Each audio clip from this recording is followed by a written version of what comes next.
Assalamualaikum warahmatullahi wabarakatuh. Langsung saja saya mulai ya untuk acara hari ini. Assalamualaikum warahmatullahi wabarakatuh. Alhamdulillahirabbil alamin. Wassalatu wassalamu ala asyrofil anbiya'i wal mursalin wa ala alihi washabihi ajmain amma ba'd. Yang terhormat Ketua IAEI Komisariat Universitas Muhammadiyah Malang dan sekaligus Ketua Prodi Ekonomi Syariah Muhammadiyah Malang, Bapak Ahmad. Kemudian yang terhormat juga para dosen dan staf ekonomi syariah yang telah hadir. Kemudian yang terhormat juga moderator dan dua pembicara yang telah hadir hari ini.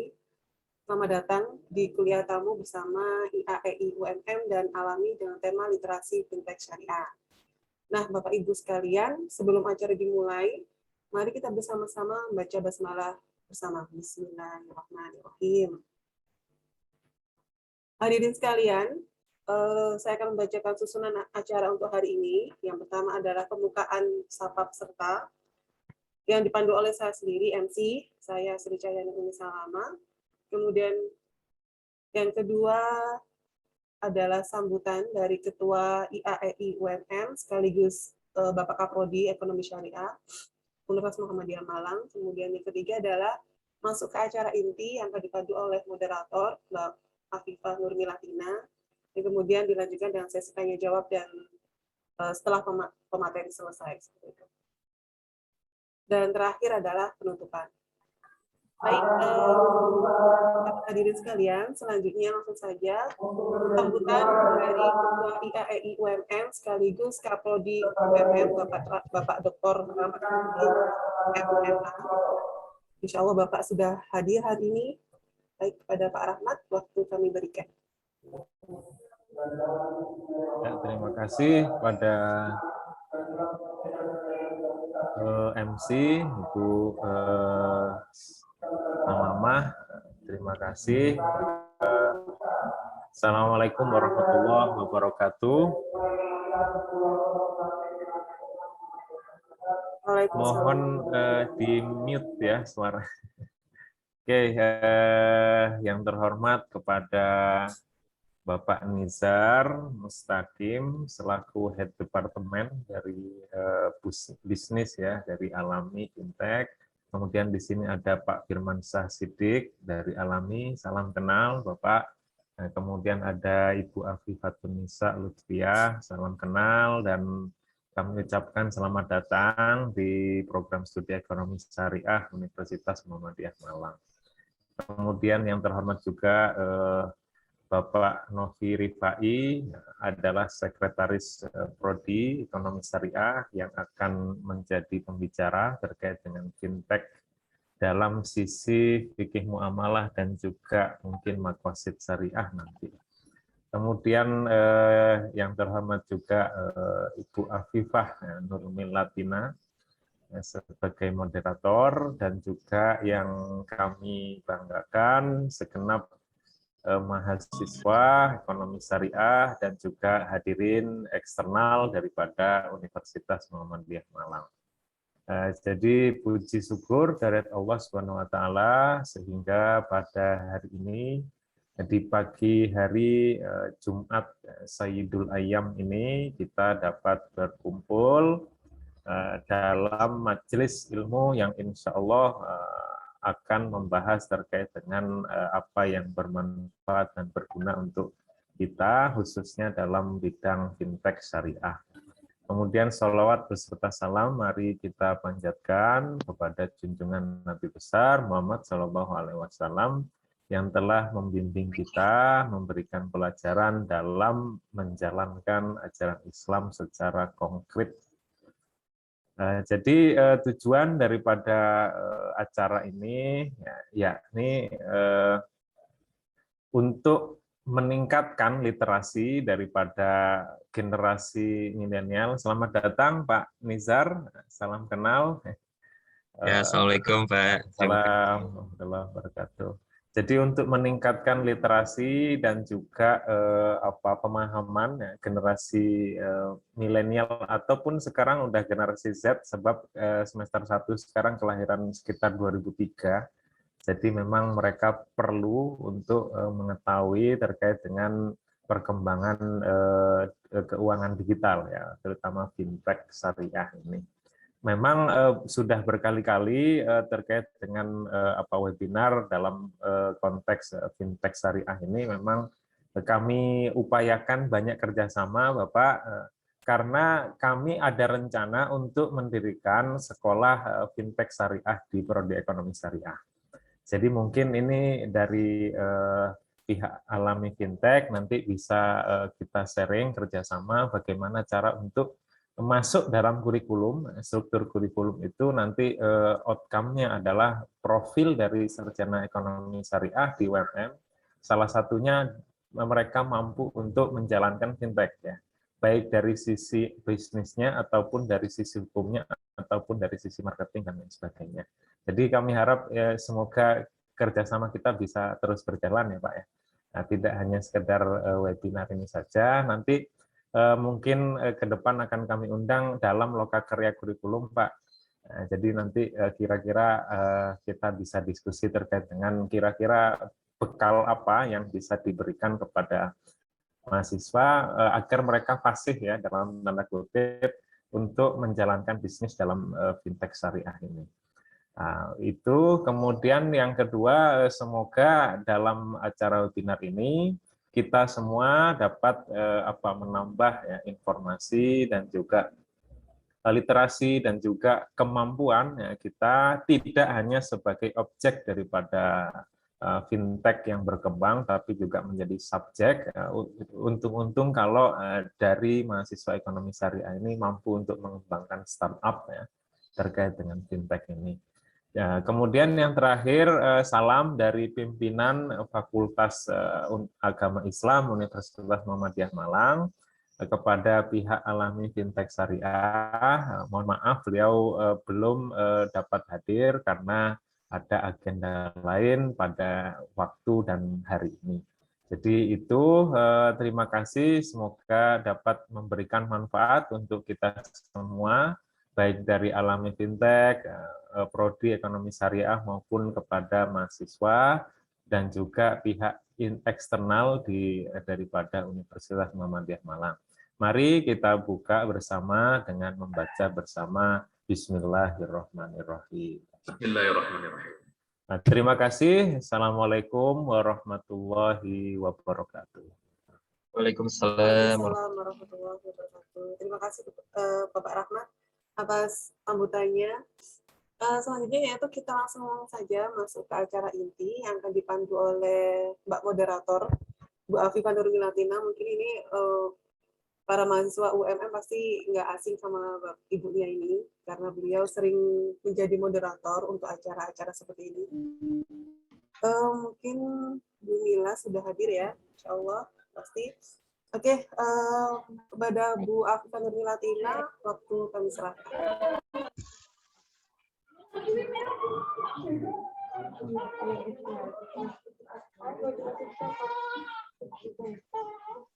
Baik, bismillahirrahmanirrahim. Assalamualaikum warahmatullahi wabarakatuh. Waalaikumsalam. Rabbi shrahli sadri wa yassir li amri wa hlul 'uqdatam min lisani yafqahu qawli. Saya buka materi pada kali ini dengan satu pantun ya untuk para peserta semua. Hari Minggu ke rumah Pak Camat, sedih hati pergi sendirian. Saya ucapkan salam hormat untuk para hadirin sekalian. Oke.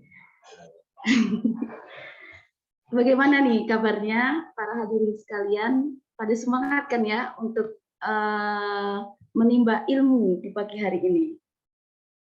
Baik, langsung saja kita akan materi tentang literasi vintage syariah. Di zaman sekarang sudah banyak financial teknologi yang sudah berkembang dari bidang properti, ada yang dari peternakan, ada yang investasi seperti saham, reksadana dan lain-lain. Yuk kita menimba ilmu ke para pakar yang sudah ahli di bidangnya. Untuk itu kita panggil untuk pemateri pertama yaitu yaitu Bapak Muhammad Nizar Mustaqim.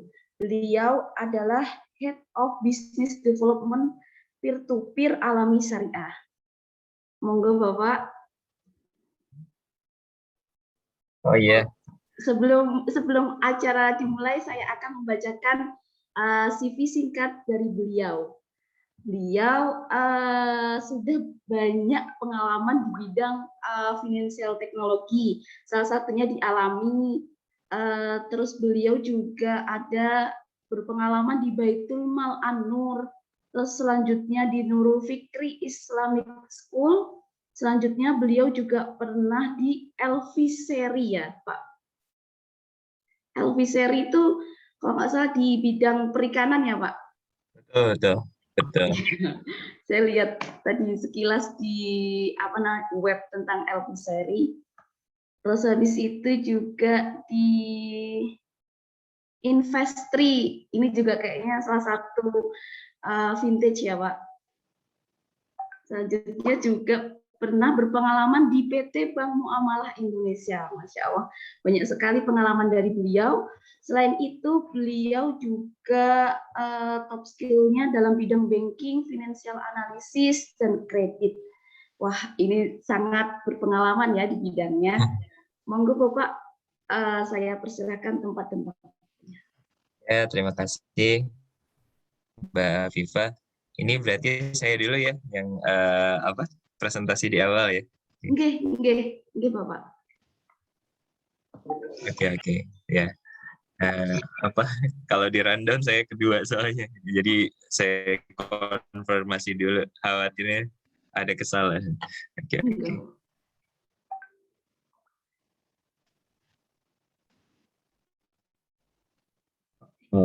Suara saya jelas? Ya, jelas. Oke, siap. Saya coba ya sebentar.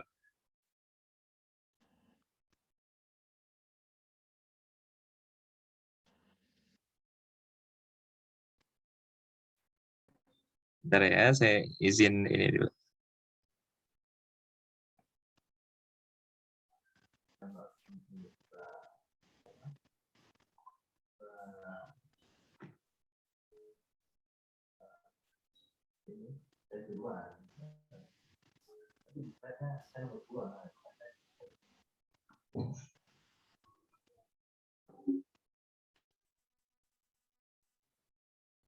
Oke, sudah ya?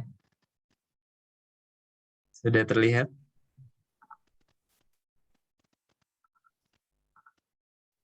Belum, Pak. Belum.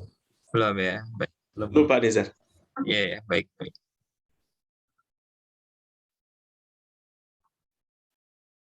Oke. Insya Allah sudah ini ya, sudah terlihat nih. Bismillah. Oke, sudah. Oke.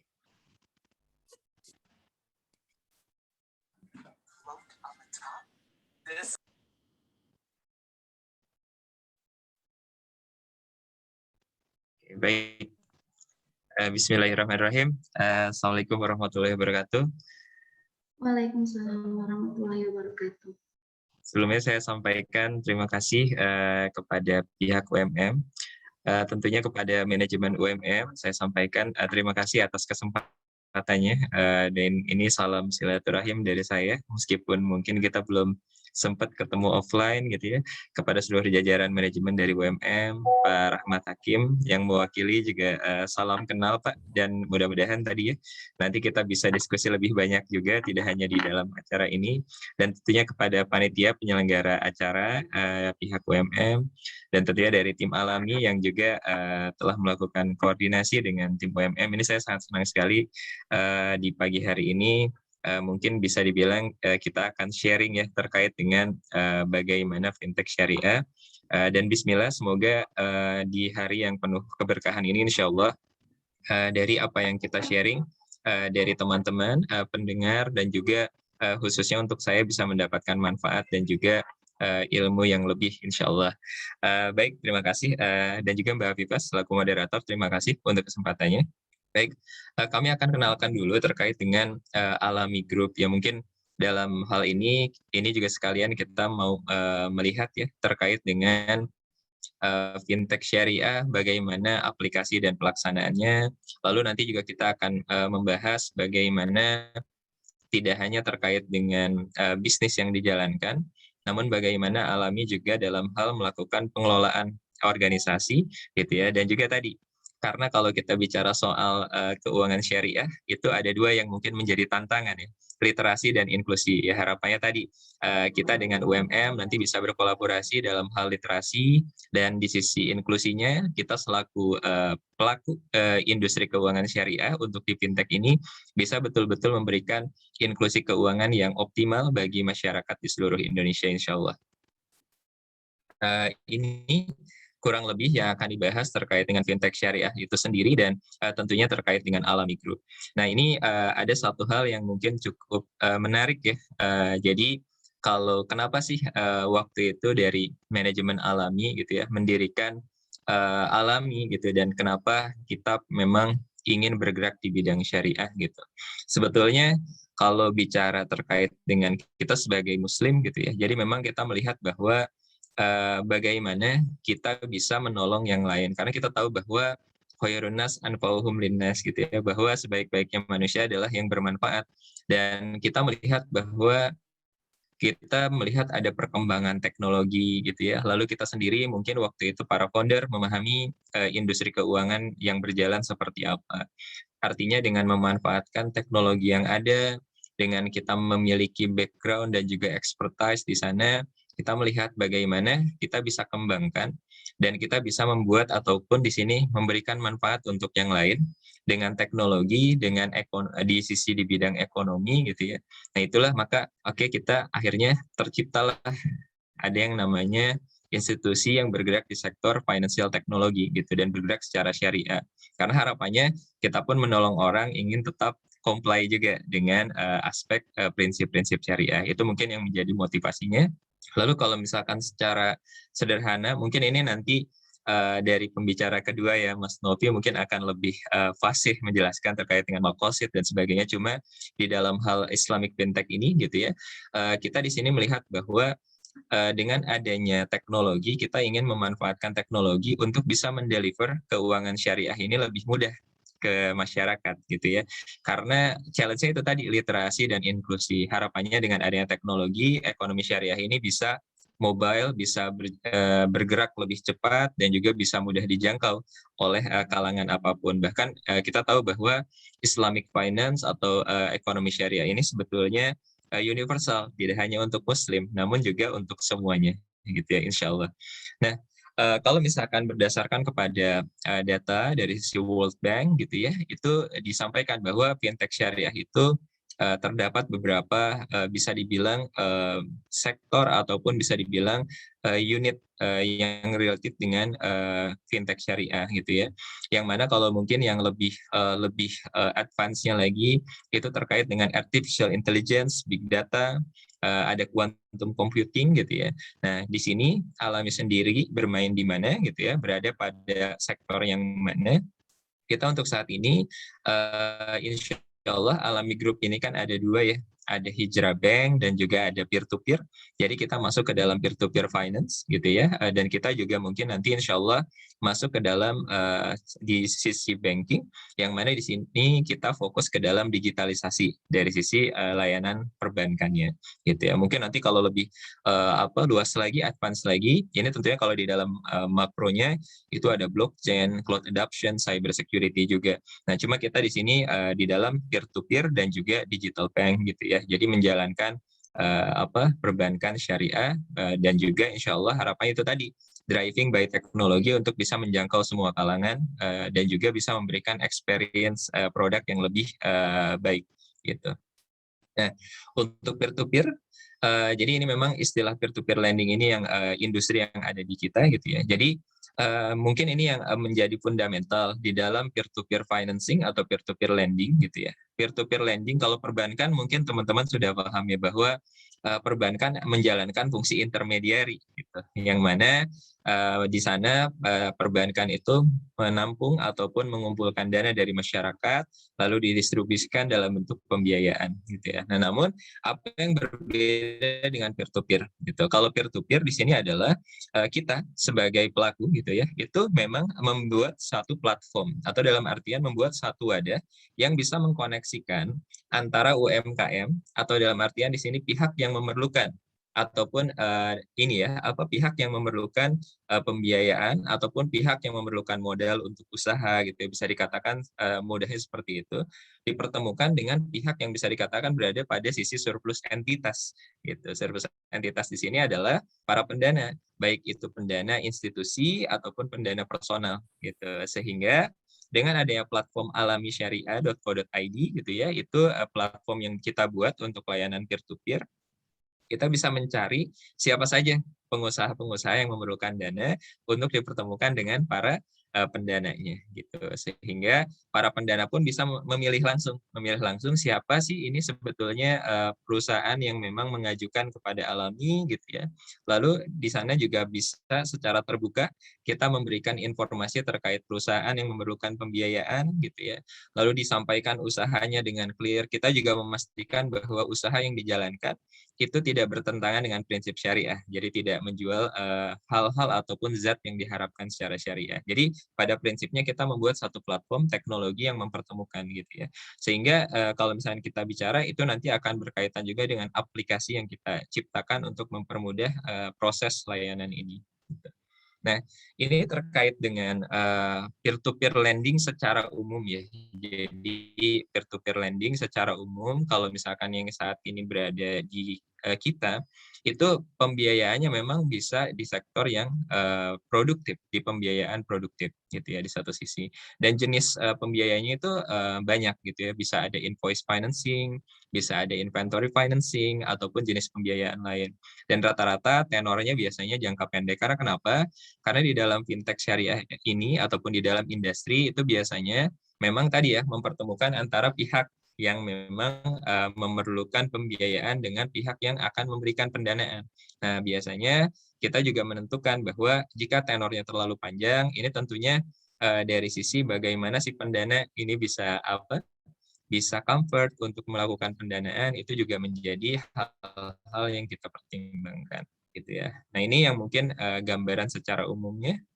Lalu kalau ini memang dari sisi gambaran makronya. Kenapa kita melihat bahwa banyak orang yang akhirnya sekarang mulai aware terhadap peer-to-peer lending, gitu ya, termasuk peer-to-peer lending yang syariah. Karena dari sisi pendana ataupun dari sisi penerima pembiayaan, khususnya untuk sisi pendana ya, pendana bisa melihat bahwa risikonya itu company-nya itu secara terbuka. Jadi sebetulnya siapa yang akan menerima pembiayaan itu betul-betul terbuka. Mereka bisa melihat bahwa apakah perusahaannya memang betul-betul bonafit, rasio keuangannya seperti apa. Nah, itu yang disampaikan oleh fintech secara terbuka melalui prospektus ataupun fact sheet yang disampaikan sehingga informasinya clear, karena kan kita tahu bahwa dalam Islam itu salah satu hal yang paling penting adalah keterbukaan, gitu ya. Nah, di satu sisi gitu ya, sebagai pendana pun mereka memiliki peluang untuk mendapatkan tingkat imbal hasil yang mungkin bisa dikatakan jika dibandingkan dengan instrumen yang lain itu lebih besar, gitu ya. Ini mungkin secara gambaran sederhananya. Itu kalau ini terkait dengan instrumen investasi, mungkin ini hanya sekilas saja, tidak akan saya bahas. Nah, terkait dengan Alami, gitu ya, Alami Group. Nah, ini yang mungkin nanti akan banyak koneksi antara Alami dengan Universitas Muhammadiyah Malang, gitu ya, insya Allah. Alami Group, Alami ini tadi sebetulnya berawal dari dua keresahan tadi. Bagaimana literasi dan inklusi keuangan syariah yang memang mungkin bisa dikatakan belum optimal, gitu ya. Yang pertama terkait dengan literasi, karena Alami sangat aware untuk meningkatkan literasi keuangan syariah, maka Alami di sini memiliki dua bisa dikatakan unit usaha yang kita namakan pertama Alami Institute, lalu yang kedua ada Arkom Accelerator. Nah, ini yang terkait literasi. Kayaknya ini nyambung tadi dengan yang disampaikan Pak Rahmat di awal gitu ya. Alami Institute ini adalah salah satu bagian dari Alami Group yang memang fokus untuk memberikan literasi keuangan syariah gitu. Memberikan literasi keuangan syariah itu yang memang pengen disampaikan. Kita sudah ada struktur organisasinya juga, dan kita juga saat ini sedang dalam optimalisasi silabus untuk pemberian pemberian materi keuangan syariahnya. Lalu yang kedua, Arkom Accelerator. Nah, ini yang cukup menarik. Jadi Alami tidak hanya fokus kepada bagaimana kita bisa menyalurkan pembiayaan ataupun mengkoneksikan antara pendana dengan penerima pembiayaan. Namun Alami juga di sini di dalam Arkom Accelerator adalah kita memang ingin bisa memberikan impact juga yang langsung terhadap UMKM di Indonesia. Gitu. Selesai jelas? Oke. Jadi sempat ini ya, sempat lag. Jadi untuk Arkom Accelerator, Alami juga sebetulnya di sini kita pengen memberikan literasi, dan juga kita ingin meningkatkan skala bisnis dari UMKM yang ada di Indonesia. Gitu, sehingga di dalam Arkom Accelerator ini gitu ya, UMKM yang ada itu nanti akan diberikan pelatihan, dan UMKM ini akan diberikan pelatihan, gitu ya. Pelatihannya yang cukup komprehensif, mulai dari bagaimana UMKM bisa melakukan perencanaan dengan dalam bisnis modelnya, pengelolaan keuangan, dan segala macam hal yang memang diperlukan di dalam mengelola bisnis. Gitu. Dan ini juga didatangkan pembicara-pembicara ataupun expertise yang memang sudah memiliki pengalaman dan juga bisa dikatakan cukup berhasil gitu, dan sangat berhasil bahkan di bidangnya gitu. Nah, ini Arkom Accelerator. Nah, lalu kita punya Alami Syariah yang tadi bergerak di bidang peer-to-peer financing gitu ya. Jadi itu menyalurkan pembiayaan ke Hijrah Bank. Gitu. Hijrah Bank inilah yang kita harapkan bisa betul-betul semua yang ada di Alami Group, kita harapkan betul-betul bisa merevolusi bisa dibilang Islamic finance gitu ya, dengan adanya teknologi. Itu sih yang terkait dengan Alami Group. Ini milestone kami. Jadi alhamdulillah ya, berdiri sebagai perusahaan fintech itu di tahun 2018 gitu ya, antara 2017-2020. Alami resmi mendapatkan izin waktu itu di kira-kira di bulan April 2020 waktu itu. Lalu Alami dari 2020 ke 2021 itu waktu itu di pertengahan di kuartal 3 itu meluncurkan aplikasi mobile-nya, apps-nya, sehingga para pendana yang biasanya melakukan pendanaan melalui website-nya Alami gitu ya, itu akan lebih mudah gitu. Dan sampai saat ini alhamdulillah apps-nya selalu kita improve dan memberikan user experience yang baik gitu. Dan total waktu itu di akhir 2020 ke 2021 itu kurang lebih kita sudah menyalurkan pembiayaan di 325 miliar. Nah, di 2021 alhamdulillah Alami juga mendapatkan penghargaan gitu ya, the best P2P financing platform dari The Asset. Mungkin tahu ya teman-teman The Asset ini apa. Terus dari tahun 2021 Alami melakukan satu akselerasi di mana Alami mengakuisisi BPRS gitu ya, dan Alami coba untuk masukkan aspek teknologi yang insya Allah akan menjadi aspek yang memperbesar revolusi yang ingin kita ciptakan di dalam industri keuangan syariah, sehingga muncullah setelah kita akuisisi BPR, kita ada yang namanya Hijrah Bank gitu ya, dan itu insya Allah nanti mungkin akan kita segera luncurkan juga ke publik, sehingga teman-teman dari UMM juga mungkin nanti bisa menjadi pengguna Hijrah Bank gitu ya. Nah, ini visi misinya Alami gitu ya, visi misinya Alami dalam hal tadi ya, sebetulnya bagaimana kita bisa memberikan inklusi dan literasi keuangan syariah. Jadi harapannya pihak-pihak ataupun UMKM yang awalnya memiliki akses yang cukup terbatas ke layanan keuangan syariah itu bisa disupport oleh Alami gitu ya. Apalagi di tengah kondisi saat ini, di tengah kondisi maraknya pinjol yang ilegal gitu ya. Kami harapannya pihak-pihak UMKM, individual yang memang bisa dikatakan itu mereka memiliki kebutuhan dalam hal untuk menjalankan usaha mereka, itu bisa benar-benar kita support gitu ya, bisa benar-benar kita bantu untuk mendapatkan akses sehingga mereka terhindar dari hal-hal yang mungkin akan menjadi mudarat untuk mereka, dan juga mereka insya Allah kita bawa mendapatkan akses yang juga insya Allah secara prinsip syariah itu tidak bertentangan gitu ya. Nah, ini license dari sisi bisnis alami, alhamdulillah kita sudah berizin dan juga diawasi oleh OJK. Alami juga kita sesuai untuk produknya sesuai dengan fatwa DSN 117 gitu ya. Dan kita sendiri dari sisi kehandalan teknologi kita sudah mendapatkan sertifikasi ISO 27001 gitu, dan alhamdulillah jadi baik dari sisi general compliance, dari sisi technological compliance-nya, dan juga bagaimana kita certify dengan sisi teknologinya, lalu terkait dengan kesesuaian prinsip syariahnya, insya Allah kita sudah full license gitu ya. Ini profil bisnisnya untuk Alami sendiri. Saat ini kita sudah menyalurkan lebih dari 1 triliun gitu ya, dan di 2021 ini kita pun ini 1,1 triliun ya, ini untuk mulai dari Alami berdiri, dan tentunya di 2021 kita lihat terakhir datanya kita sudah menyalurkan hampir 1 triliun juga di dalam 1 tahun, dengan rata-rata dari sisi average disbursement-nya itu setiap bulannya kurang lebih di 101,5 miliar rupiah. Nah, kita juga sudah membantu alhamdulillah di beberapa sektor di bidang industri yang mungkin saat ini di tengah pandemi kita juga melihat bahwa tidak semua industri berkembang, namun kita melihat bahwa kita telah membantu beberapa sektor industri, ada logistik, ada fast moving consumer good, ada manpower supply, ada teknologi informasi, dan tentunya kita juga di sini membantu industri kesehatan gitu ya. Jadi industri kesehatan ini menjadi salah satu industri yang alhamdulillah kita support banyak sekali, sehingga harapannya di tengah pandemi gitu ya, Alami bersama-sama gitu ya dengan industri-industri yang potensial dan juga strategik dan mampu bertahan di tengah pandemi ini tetap bisa membangun Indonesia ke arah yang kuat gitu ya menghadapi pandemi insya Allah. Nah, ini produknya invoice financing atau factoring gitu ya, produk yang saat ini kita jalankan gitu ya. Ini gambarannya kurang lebih pembiayaan invoice financing ini adalah kita mensupport para UMKM yang memang rata-rata ya menjalankan proyek, di mana proyeknya sudah selesai. Dari proyek yang sudah terselesaikan itu mereka memiliki invoice atau tagihan kepada bohir atau pemberi kerjanya atau payer.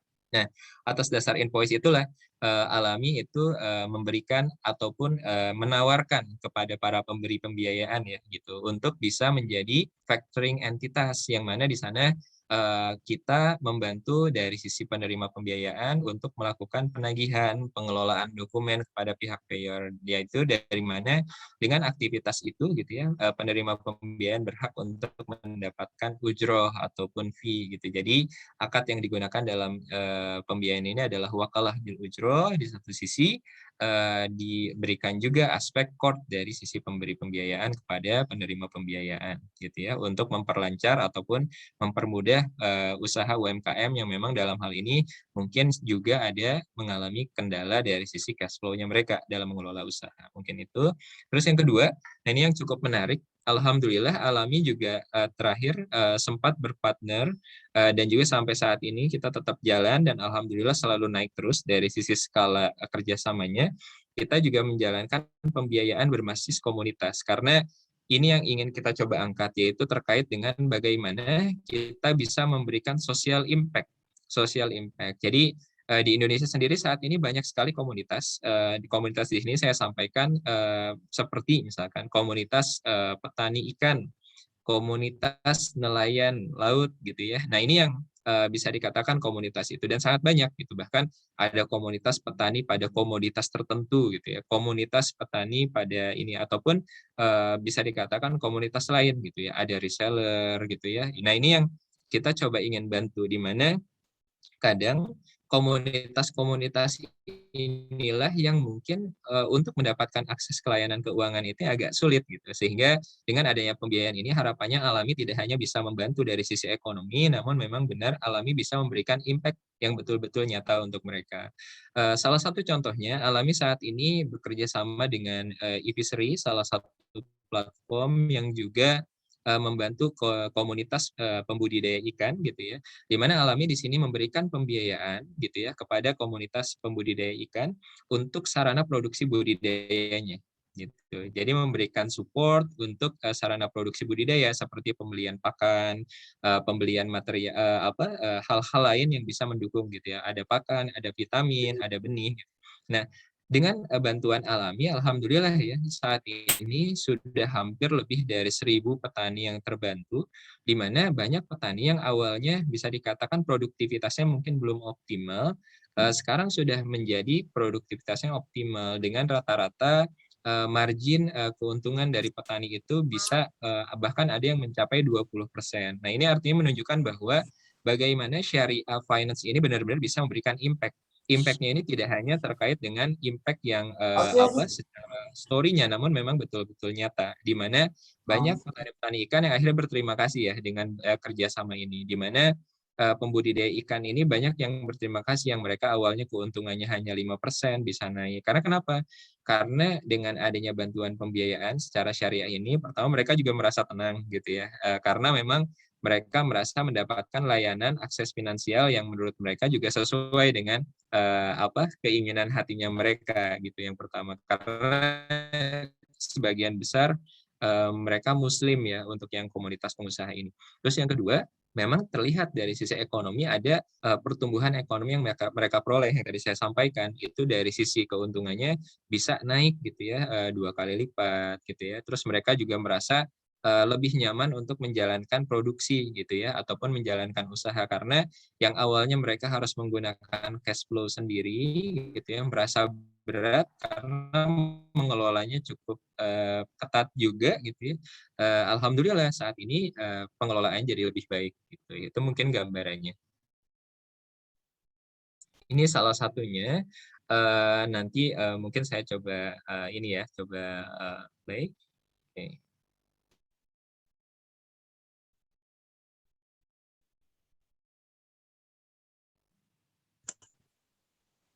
Saya coba tampilkan videonya sedikit.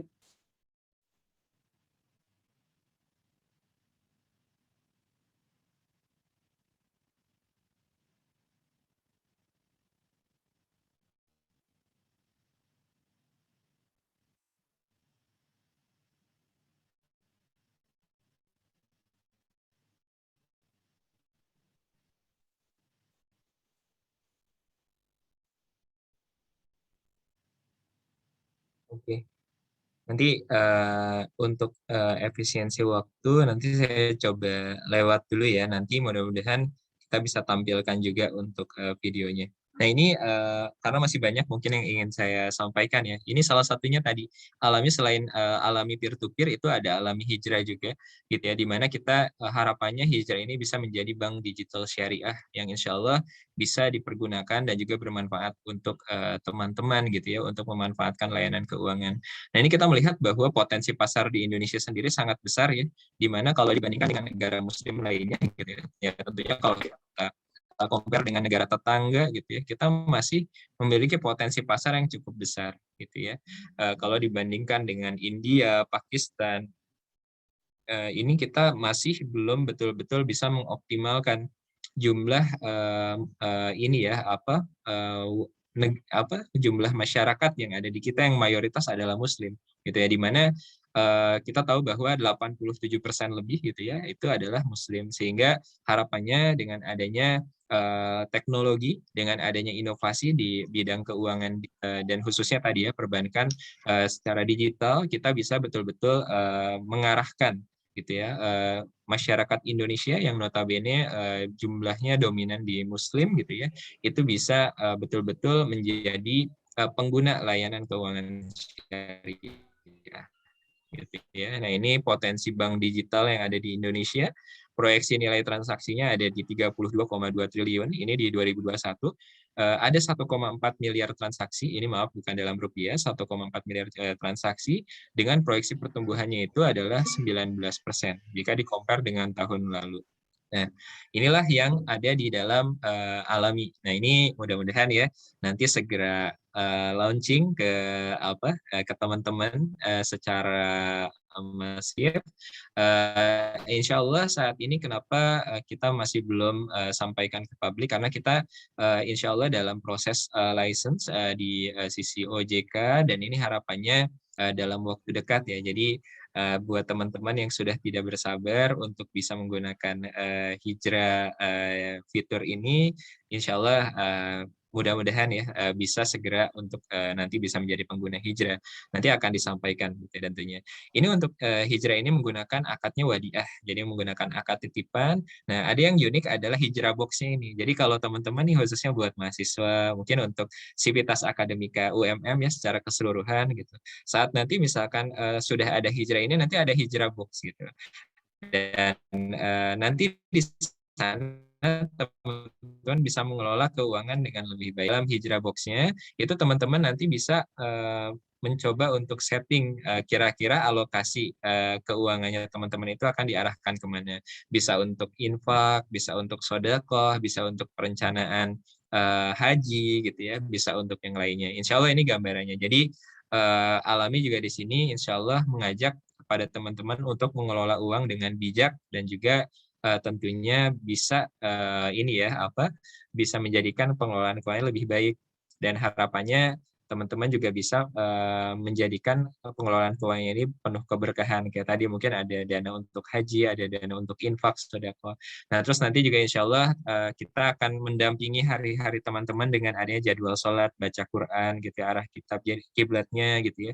Lalu doa-doa harian. Jadi harapannya fitur ini tidak hanya berguna untuk hal-hal yang bersifat tijari gitu ya, ataupun yang bersifat bisnis, namun juga insya Allah untuk bisa membantu kita dalam hal mendekatkan diri kepada Allah insya Allah. Nah, ini culture of Alami Group. Nah, ini yang agak menarik nih teman-teman. Kita sebenarnya bisa dikatakan perusahaan yang memang sangat aware terhadap purpose dan juga maksud daripada kenapa kita bekerja ya, di mana di sini kita bisa sampaikan bahwa kita mengambil dari surat Al-Rahman gitu ya, kullu man 'alaiha fan gitu ya. Semua yang ada di bumi ini, yakni semua makhluk yang hidup akan binasa dan mati gitu. Jadi tujuan akhir kita sebenarnya kan kepada siapa? Kepada pemilik atau kepada Sang Khalik gitu ya, yang memiliki memiliki kita sebagai individu, memiliki semuanya. Jadi emang tujuan akhirnya adalah bagaimana apa yang kita lakukan hanya untuk Allah gitu ya. Nah, di sini tadi juga aspek yang khairun nas anfa'uhum linnas ini yang selalu menjadi pegangan, bisa dikatakan Alami Squad atau teman-teman yang ada di Alami, employee-nya Alami, bahwa bagaimana kita dalam bekerja ini tujuan akhirnya adalah tadi kita sebetulnya ingin mendapatkan pahala sebesar-besarnya dari Allah, dan juga ingin membantu orang di sekitar kita dengan apa yang kita miliki, dengan apa yang kita miliki baik dalam hal teknologi, baik dalam hal keilmuan, ataupun dalam hal yang terkait dengan expertise kita masing-masing. Insya Allah itu yang selalu diterapkan. Alami juga menerapkan barakah culture, insya Allah, di mana dengan barakah culture itu adalah kita bagaimana bisa mengoptimalkan gitu ya. Kita pengen memberikan impact yang baik sebesar-besarnya. Jadi bagaimana Alami employee bisa menyampaikan manfaat yang sebesar-besarnya. Nah, ini perbedaannya nih kalau barakah culture dengan hustler culture ini apa gitu. Yang pasti kalau misalkan kita bahas satu-satu ini luar biasa. Jadi ini mungkin domainnya adalah nanti ya, mudah-mudahan ada sesi tersendiri terkait dengan barakah culture. Namun jika kita mau sampaikan secara singkat, intinya saat ini alhamdulillah manajemen Alami disupport juga oleh tim people and culture-nya Alami, itu mencoba agar Alami Squad ataupun tim di Alami ini menerapkan barakah culture. Jadi yang pertama yang paling penting adalah yang tadi disampaikan, apa yang kita jalankan hanya untuk Allah gitu. Karena kenapa gitu? Manfaat yang tadi kita sampaikan telah memberikan pembiayaan dan sebagainya, itu sebetulnya dasarnya itu tadi, untuk menolong, untuk memberikan manfaat, untuk memberikan impact yang positif kepada masyarakat di sekitar kita gitu. Jadi itu kita tahu bahwa dengan kita memberi manfaat, tentunya Allah sangat senang. Karena tadi disampaikan bahwa khairun nas anfa'uhum linnas, bahwa sebaik-baik manusia adalah manusia yang bisa bermanfaat untuk orang lain, dan dari sanalah kita harapannya apa yang kita jalankan hanya untuk Allah gitu. Dan kita selalu menjalankan pekerjaan kita ini berdasarkan kepada tujuan akhirnya adalah itu tadi, hanya kepada Allah gitu. Dan inilah yang menjadi fokus yang kita jalankan. Dan di sini pun sama, kita selalu diterapkan dari sisi manajemen bahwa kita bekerja untuk Allah, kita bekerja untuk kebaikan masyarakat dan lingkungan kita gitu ya. Jadi insya Allah di dalam komunikasi di internal, di dalam hal kita melakukan kolaborasi gitu ya, alhamdulillah semua berjalan dengan baik, satu sama lain saling menghargai, satu sama lain bisa menjalankan secara profesional, dan di satu sisi tetap memegang teguh prinsip-prinsip apa yang sudah ada di dalam Barakah Culture ini. Gitu. Nah, ini kenapa kalau dialami ini cukup menarik gitu. Jadi kita melihat bahwa kenapa kita bekerja gitu. Nah, insya Allah harapan kita itu adalah mencapai yang paling atas, derajat yang paling atas dari kita bekerja. Jadi tidak hanya baik untuk kita, namun bagaimana kita bisa memberikan impact gitu ya. Dan insya Allah gitu ya, dari impact itu justru dengan kita bekerja, kita semakin kuat imannya, semakin bisa memberikan dorongan positif kepada kita selaku pribadi yang ada di dalam alami grup ini gitu. Nah, apa yang kita lakukan gitu ya saat ini adalah terobosan-terobosan di bidang people and culture yang dilakukan oleh Alami. Yang pertama ini adalah leadership principle yang ada di Alami, dan mungkin yang teman-teman mungkin mahasiswa UMM di sini juga kalau misalkan following our media sosial gitu ya, itu kita menjalankan by five. Jadi hari Jumat ini sebenarnya alhamdulillah saya kenapa akhirnya bisa bersilaturahim dengan teman-teman, karena hari Jumat ini adalah hari liburnya Alami gitu. Karena by five kita menerapkan 4 hari kerja gitu ya, menerapkan 4 hari kerja karena kenapa gitu? Karena harapannya dengan Jumatnya kita libur, kita bisa meningkatkan ibadah kita kepada Allah, kita bisa preparation untuk sholat Jumat lebih banyak waktunya, kita juga bisa mendekatkan diri dengan keluarga. Terus kita juga menerapkan everywhere, yaitu kita sudah menerapkan work from anywhere. Jadi untuk yang teman-teman ada di luar kota dan keluarganya mungkin ada di luar kota, jadi nggak perlu semuanya kerja di kantor pusatnya Alami di Jakarta, namun memang sudah bisa menjalankan work from anywhere gitu ya, ataupun kita bisa tumbuh di mana saja. Karena kenapa? Kita tahu bahwa individu yang ada di Alami, insya Allah selalu responsif gitu ya, selalu memiliki dan memegang teguh tanggung jawab dan juga memiliki integritas gitu. Nah itu yang kita coba lihat, dan learn anytime, dan ini juga yang menjadi hal yang baik di Alami, karena kita selalu mengundang para pakar, mengundang pakar literasi keuangan syariah, pakar apapun. Karena kenapa? Karena kita selalu ingin belajar satu sama lain. Bahkan di dalam setiap divisi pun selalu diadakan sharing session gitu. Dan ini insya Allah menjadi culture yang ingin kita bentuk. Nah ini harapannya mudah-mudahan ya nanti kita bisa bentuk sama-sama nih dengan teman-teman yang ada di UMM juga gitu. Apalagi tadi kalau UMM memiliki plan untuk membuat silabus fintech syariah. Jadi sebisa mungkin tidak hanya terkait dengan produknya, namun juga nanti ke depannya kita bisa dorong terkait dengan bagaimana pengelolaan people and culture-nya yang bergerak secara syariah gitu. Nah ini salah satunya ya, dengan adanya program by five tadi ya kita bisa lebih memiliki quality time dengan keluarga gitu ya, hablum minan nas dan hablum minallahnya juga menjadi lebih baik. Lalu ini pun sama gitu, bahkan dengan kondisi kita work from anywhere malah kita bisa kerja dengan keluarga lebih produktif dan bahkan performanya malah lebih baik gitu ya. Nah ini Masya Allah ya, mungkin ini adalah jalan yang Allah berikan kepada Alami Squad, dan juga tentunya manajemen Alami yang telah sangat terbuka untuk ini, sehingga ini menjadi hal yang betul-betul kita rasakan nikmatnya luar biasa. Dan tentunya perkembangan Alami ini menunjukkan bahwa dengan adanya pertumbuhan tadi yang 4 kali lipat ini berarti menunjukkan kita pun memberikan impact yang sama-sama besar terhadap masyarakat gitu. Ini sama kita telah implementasikan. Jadi kalau bicara soal peoples yang ada di Alami saat ini, ada yang di Indonesia, ada juga yang di negara luar gitu. Ada juga yang berada di Jakarta, ada yang di luar Jakarta. Namun semuanya bisa sinergi gitu ya dengan adanya Grow Everywhere tadi, karena satu sama lain percaya bahwa setiap orang akan menjalankan tanggung jawab dan juga akan memiliki integritas yang baik untuk menjalankan pekerjaannya.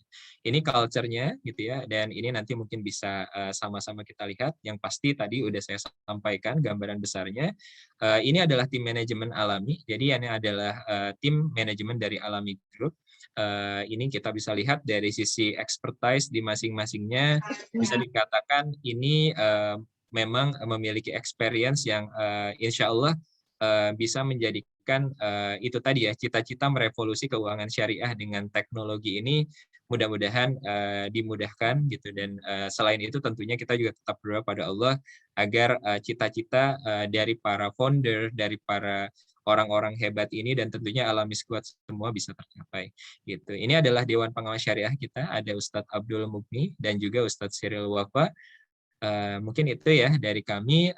Terima kasih untuk bisa melihat Alami, bisa ada juga di sosial medianya, bisa dilihat baik itu di LinkedIn ataupun di Instagram. Di Instagram juga ada beberapa. Tadi untuk yang pengen tahu Arkom Accelerator itu menjalankan apa, semuanya lengkap. Bahkan teman-teman UMM pun yang memang di sini mungkin mahasiswa yang memiliki usaha gitu ya, merintis usaha, pengen tahu bagaimana mengelola bisnis, bagaimana mengelola keuangan, itu bisa tuh melihat tips and trick yang diberikan di dalam sosial media yang diarahkan dari Arkom Accelerator, dari Alami gitu ya, untuk bisa coba diimplementasikan. Di satu sisi kita pun selalu ada webinar yang insya Allah free gitu ya, untuk pengembangan bisnis ataupun terkait dengan literasi keuangan syariah.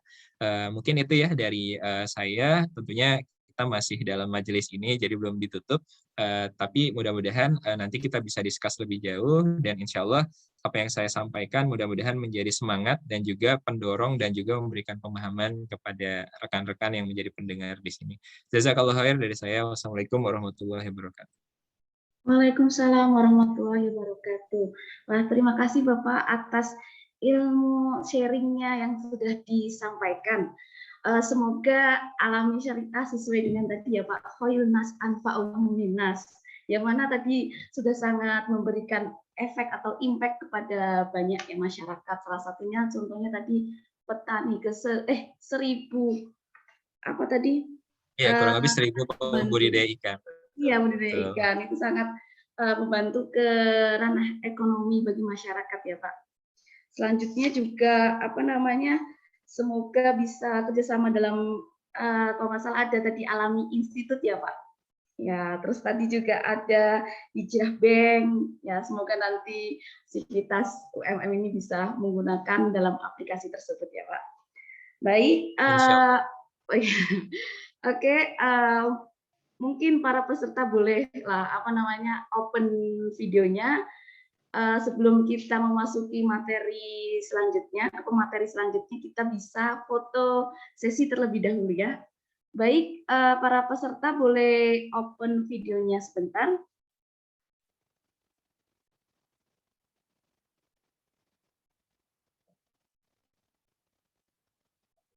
Baik, saya hitung ya. 1, 2, 3.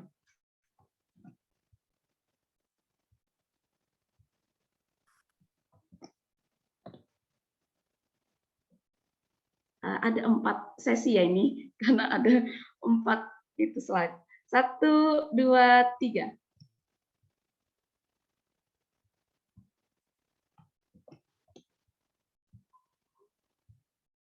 Yang ketiga, 1, 2, 3.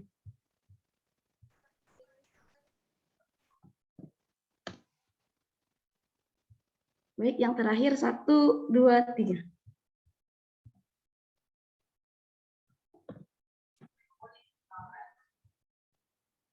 Baik, selanjutnya mungkin itu ya, apa namanya, boleh para peserta kalau misalnya ada yang mau didiskusikan atau ditanyakan, boleh di chat room atau nanti di sesi tanya jawab bisa raise hand ya. Baik, untuk pemateri selanjutnya yaitu Bapak Muhammad Novi Rifai. Beliau adalah salah satu dosen dari dosen ekonomi syariah UMM. Beliau saat ini menjabat sebagai Sekretaris Prodi Ekonomi Syariah. Saya bacakan CV singkat beliau. Beliau S1-nya dari Institut Studi Islam Darussalam Gontor, selanjutnya UIN Maulana Malik Ibrahim, Master Studi Ilmu Agama Islam, selanjutnya S2 lagi di UIN Maulana Malik Ibrahim, Master Ekonomi Syariah, dan beliau menulis artikel mengenai makosid, konsep vintage lending dalam perspektif makosid syariah. Wah, berarti beliau akan membahas tentang dari sisi fikihnya ini, dan beliau sudah banyak pengalaman kegiatan sosial beliau dari pembina Panti Asuhan Al Munawaroh, selanjutnya anggota Lembaga Budaya UMM, pembina unit kegiatan mahasiswa Lentera, dan lain sebagainya. Bagaimana nih Pak Novi, apakah sudah siap? Baik. Bapak, waktu dan tempat saya persilahkan.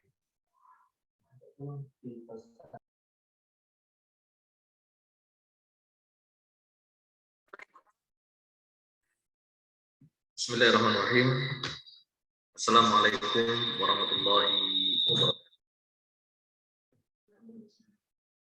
Yang kami hormati Bapak Firmansyah Siddiq dari Alami, Bapak Muhammad Nizar, dan Ibu Afifatul Nisa dari Alami. Dan yang saya hormati juga Bapak Fakultas Ekonomi Syariah, Bapak Ibu dosen yang mengikuti kegiatan pada pagi hari ini, serta seluruh hadirin yang hadir di pagi hari ini. Alhamdulillahilladzi yadhkuru man dzakara wa yujibu man da'a wa yaghfiru liman istaghfara wa yatubu man taba ilaih. Asyhadu an la ilaha illallah wahdahu la syarika lahu wa asyhadu anna Muhammadan abduhu wa rasuluh.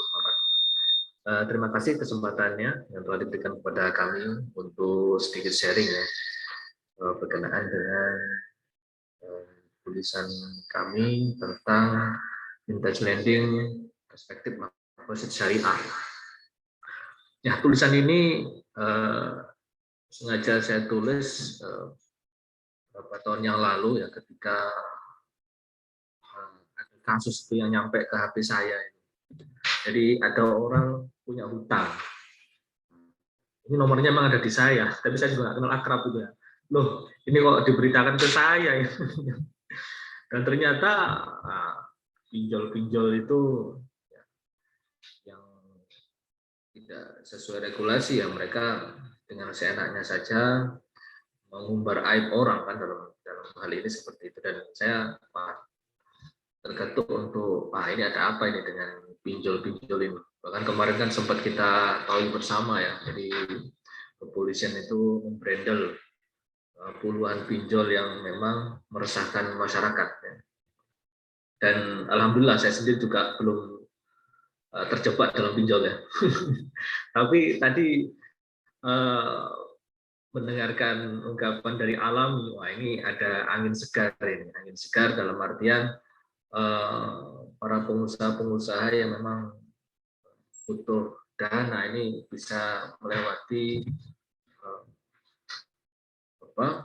vintage yang syariah ya, memang terjaga. Apalagi tadi secara filosofi kok ini yang seperti yang saya harapkan saya tulis itu ya. Loh. Dan, insya Allah Alami bisa menjawab ke depan, dan semoga nanti kita bisa kerjasama bareng ya. Bapak Ibu hadirin yang berbahagia, memang teknologi ini sesuatu yang tidak bisa kita elakkan ya. Manusia sekarang butuh namanya kecepatan, kemudahan, efisiensi, dan yang tidak kalah pentingnya adalah halal, mubah, barokah. Ini yang menjadi hal penting yang perlu kita perhatikan bersama. Dulu ketika lagi rame-ramenya ojek online ya tidak bisa dilawan karena memang kebutuhan yang menjawab kebutuhan umat, ya, ada kecepatan, kemudahan, efisiensi. Nah, seperti halnya apa yang telah disampaikan oleh Allah Subhanahu wa taala dalam Al-Qur'an, kita membaca dalam Qasas 77 itu disampaikan a'udzubillahi minasyaitonirrajim wabtaghi fima ataqallahu darul akhirah wa la tansa nasibaka minad dunya wa ahsin kama ahsana ilaik wa la tabghil fasad fil ard innallaha la yuhibbul mufsidin. Jadi Allah sudah menyediakan hal-hal yang baik di akhirat, yakni surga untuk orang-orang yang memang beriman dan berislam secara baik. Kita disuruh untuk meraihnya. Tapi juga diingatkan walatan sanasi bagaimana dunia. Tidak boleh melupakan urusan dunia. Walatan sanasi bagaimana dunia. Wa ahsin. Perintahnya malah perindahlah, perbaguslah. Nah, ini. Dan saya rasa dengan kebutuhan teknologi ya kita harus bisa menyesuaikan. Jangan sampai umat Islam ini terbelakang, terlambat. Ya. Orang butuh uang cepat, tapi karena birokrasi dan sebagainya lambat, sehingga nggak bisa meraih pasar. Nah, ini tentunya hal-hal yang perlu kita perhatikan bersama. Kemudian perintahnya juga setelah wa'asin memperindah, memperbagus. Ya.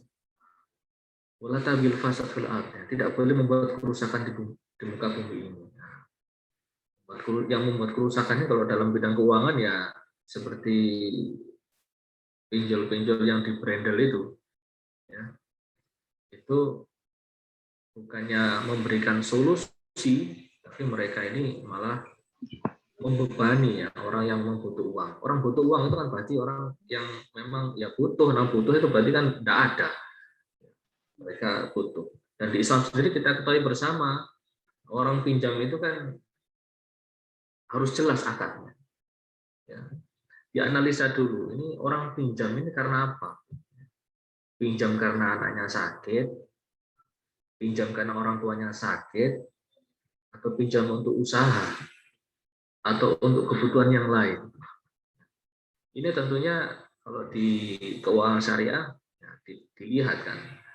Jadi disampaikan oleh pemateri sebelumnya bagaimana keuangan syariah itu juga memberikan edukasi sehingga orang yang pinjam itu harus benar-benar paham, yaitu pinjam uang ini memang betul-betul butuh atau untuk hal yang ya, bisa dikatakan berlebihan yang tidak ada manfaatnya sebenarnya. Maka tadi diawali juga oleh Pak Koprodi, mungkin dengan kerjasama ini kita bersama-sama mengedukasi masyarakat ya, bisa membedakan mana kebutuhan daruriyat, mana kebutuhan hajiat, mana kebutuhan yang tahsiniyat, kebutuhan yang memang sangat urgent. Misalkan pengusaha itu kalau nggak ada bantuan dana, wah ini nanti pekerja saya ini bisa PHK ya. Kalau PHK nanti keluarganya makan apa ya? Nah itu kan sampai ke situ ya, sampai ke situ. Jadi bukan hanya sekedar pinjam untuk ya gaya-gaya supaya kelihatan mewah dan sebagainya kan. Itu tentu harus kita hindari bersama. Dan kita sebagai umat Islam perlu memperhatikan wala tabil fasad fil ard innallaha la yuhibbul mufsidin. Karena sesungguhnya Allah itu tidak mencintai orang-orang yang suka membuat kerusakan. Nah, kalau kita melihat juga kebutuhan global itu karena tadi butuh cepat ya, akhirnya merambah kemana-mana.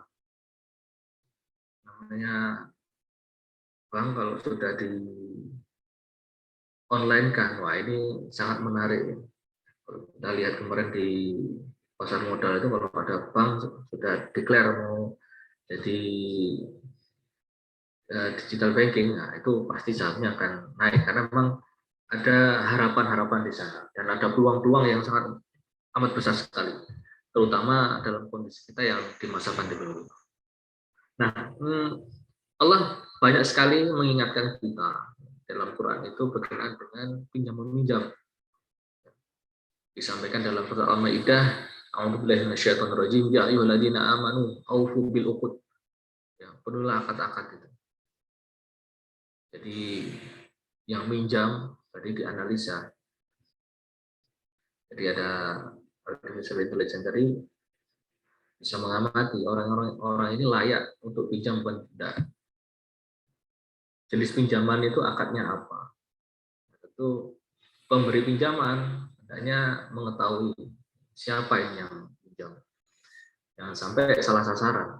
Orang butuh itu karena anaknya sakit kok malah kita mudorobahkan. Apa yang dibagi hasilkan orang kesusahan kan? Nah, untuk bilang dari harapannya kalau kita lihat betul-betul wah ini untuk berobat anaknya berarti kita pakainya akad yang orang bahkan Qardul Hasan, wis kembalikan semampu kamu kan seperti itu. Jadi kewajiban untuk memenuhi akad karena pemenuhan akad itu juga berkaitan dengan iman. Ya ayyuhalladzina amanu. Berarti kalau kita mafhum mukhalafahnya berarti kalau kita ini tidak memenuhi akad ya berarti kita ini termasuk orang-orang yang imannya kurang ya. Imannya kurang. Ini peringatan Allah dalam surat Al-Maidah. Kemudian di dalam surat Al-Isra juga disampaikan wa'ufu bil ahdi innal ahd kana mas'ula. Jadi nanti akan ditanya pertanggungjawaban. Kalau kita ini sudah berjanji, sebenarnya kalau akad itu sudah ada kata Bismillahirrahmanirrahim, ya, artinya berakad itu lillahi ta'ala. Seperti tadi roh daripada alam tadi ya, semuanya itu dilarikan kepada Allah, lillahi ta'ala. Maka juga demikian ketika berjanji itu, yang memberi pinjaman atau meminjam, nah itu nanti semuanya akan ditanya pertanggungjawaban oleh Allah Subhanahu wa taala. Maka kita harus betul-betul hati-hati dengan uang yang kita pinjam. Kemudian di surat An-Nisa juga disampaikan, ya ayyuhalladzina amanu la ta'kulu amwalakum bainakum bil batil illa an takuna tijaratan an taradin minkum wa la taqtulu anfusakum innallaha kana bikum rahima. Jadi kita harus mendapat keuntungan yang benar. Kalau misalkan pengusaha tadi harus pinjam, keuntungan juga disampaikan dengan benar sehingga bagi hasil yang benar. Jadi sekali lagi dicek dulu yang minjam ini siapa, usahanya apa, benar apa enggak. Kalau kita salah mengambil keuntungan, kita mengambil keuntungan dari orang kesusahan, tadi seperti kebutuhan anak sakit, ya kan orang tua sakit, ini kan orang kesusahan. Masa kita mau bagi hasilkan kan ini batil, itu kan berarti batil. Kecuali memang ini untuk usaha, pasti dari pihak fintechnya akan ngecek ini usaha prospek apa enggak, prospeknya seperti apa, tentu akan ada hitung-hitungannya. Dan saya rasa itu cara-cara yang hak ya, yang benar. Kemudian juga diingatkan, qalat ihdahuma ya abad istajirhu inna khairam man istajarta al-qawiyyu al-amin. Artinya orang yang diberi pinjaman itu harus orang-orang yang dapat dipercaya, orang yang amanah. Jadi kerjasama itu ya tentu dengan orang yang amanah. Disinilah pentingnya pribadi kita masing-masing ini menjadi pribadi yang amanah. Karena kalau suatu saat kita butuh, kemudian kita sudah menyandang amanah, itu gampang. Nah, termasuk pinjam uang, ya, amanah-amanah yang lain. Hadirin yang berbahagia, kemudian banyak sekali juga ya di Al-Baqarah itu disampaikan tentang a'udzubillahi minasyaitonir rajim ya ayyuhalladzina amanu idza tadayantum bidainin ila ajalin musamma faktubuhu. Artinya kalau kita berutang ditulis ya, dengan teknologi ini ya, nggak usah tulis menulis, sudah otomatis semuanya terrekod ya, jejak digital itu gampang terrekod. Maka ya kita justru harus menghindari yang tanpa BI checking itu malah bahaya sebenarnya.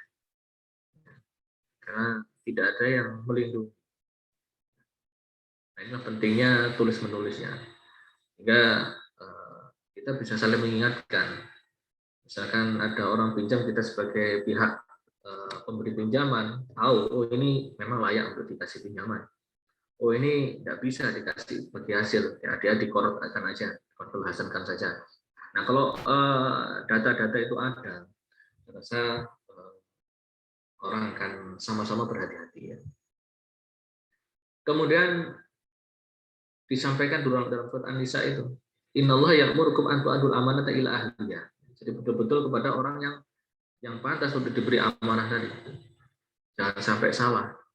Ini kalau salah, kredit macet, wah bingung. Kalau bingung, macam-macam nah, tindakannya kayak pinjol-pinjol yang di brandel itu kan, melakukan hal-hal yang sangat merugikan. Lebih-lebih yang terjerat dengan model usaha yang penuh riba. Nah, pinjamnya 1 juta harus mengembalikan 100 juta. Wah, itu kan sangat aneh dan menyiksa. Kemudian disampaikan Rasulullah SAW juga tentang pentingnya kita ini memberikan amanah kepada yang memang orang yang layak mendapatkan amanah. Adalah amanata ila ahliha wa la ta'khun man khanaka. Jadi kita harus beri amanah kepada orang yang betul-betul bisa menjaga amanah. Jangan sampai kita salah. Inilah pentingnya data ya, dan riwayat peminjamnya. Biasanya dengan teknologi terkadang orang ini pinjam itu hanya cukup dengan KTP, tapi background yang lain-lain nggak dilihat. Ini juga bahaya. Nah, ada kali biasa dapat pinjaman, kemudian ada bunga-berbunga, ya ini tentu akan menyengsarakan keduanya sebenarnya, merugikan keduanya antara pemberi pinjaman dan orang yang meminjam. Kemudian dalam hadis yang diriwayatkan oleh Ibnu Majah juga disampaikan la dororo wala dirah. Tidak boleh kita ini bertransaksi yang membahayakan. Saya rasa dengan konsep syariah ini kita menyalurkan uangnya jelas ya. Misalkan kita ini orang yang ada uang gitu ya, banyak saving ya, saving uang di rumah banyak ya, daripada mubazir kita kan memang harus diwajibkan untuk memutar uang itu, nggak boleh taruh di rumah saja, kita putar dengan kegiatan-kegiatan yang halal. Saya rasa dengan model kita syariah itu pasti siapa yang mau dibiayai itu akan dilihat. Oh ini usahanya halal lah, pasti boleh lah itu disupport dengan dana. Tapi kalau usahanya haram, ini kan uang kita ditaruh pada yang haram, nah, ini bahaya. Keuntungan yang kita dapat juga dari yang haram. Maka dengan syariah ini bisa terscreening, bisa dijaga supaya uang kita itu tidak tersalurkan kepada hal-hal yang bertentangan dengan agama. Nah, dalam penelitian saya itu ada beberapa aspek fintech lending yang disorot dalam konsep syariah ya. Yakni model akad harus dijelaskan di awal sebelum dilakukan transaksi. Akadnya harus jelas di awal. Jangan sampai ya cuma sekedar pinjam saja terus harus mengembalikan sekian ya, tanpa tahu pinjamnya untuk apa atau berapa harus mengembalikan juga tidak jelas di awal. Cuma tadi saya sampaikan cuma KTP saja jekret jam 5 juta jekret nanti mengembalikan berapa, tapi tidak tahu ini untuk apa dan sebagainya, itu tentu harus dihindari. Kemudian yang kedua, pihak operator wajib menggunakan artificial intelligence dan pengguna modal harus lolos dari artificial intelligence. Artinya jejak digital itu kan pasti ada. Bagi semuanya sekarang serba digital. Orang minjam itu riwayat pinjamannya di mana saja kan bisa kelihatan. Oh si A ini nggak pernah minjam. Wah ini digunakan untuk usaha apa? Prospeknya seperti apa? Saya rasa itu bisa dilihat sekarang ya. Kemudian yang ketiga, jika model lending adalah kerjasama usaha, maka resiko terjadi kegagalan harus dapat dijelaskan. kenapa kegagalan itu harus ada di awal. Kemudian jika model lending adalah pinjaman akad qard, maka pengelola harus siap jika pengelola belum mampu mengembalikan. Misalkan ada fintech yang punya akad qard, ini ya harus siap-siap misalkan pihak yang diberi pinjaman itu tidak bisa mengembalikan. Tentu ada klausul-klausul yang sekiranya tetap bisa mengawasi ya orang yang diberi pinjaman. Sehingga sama-sama lurus di track. Gitu.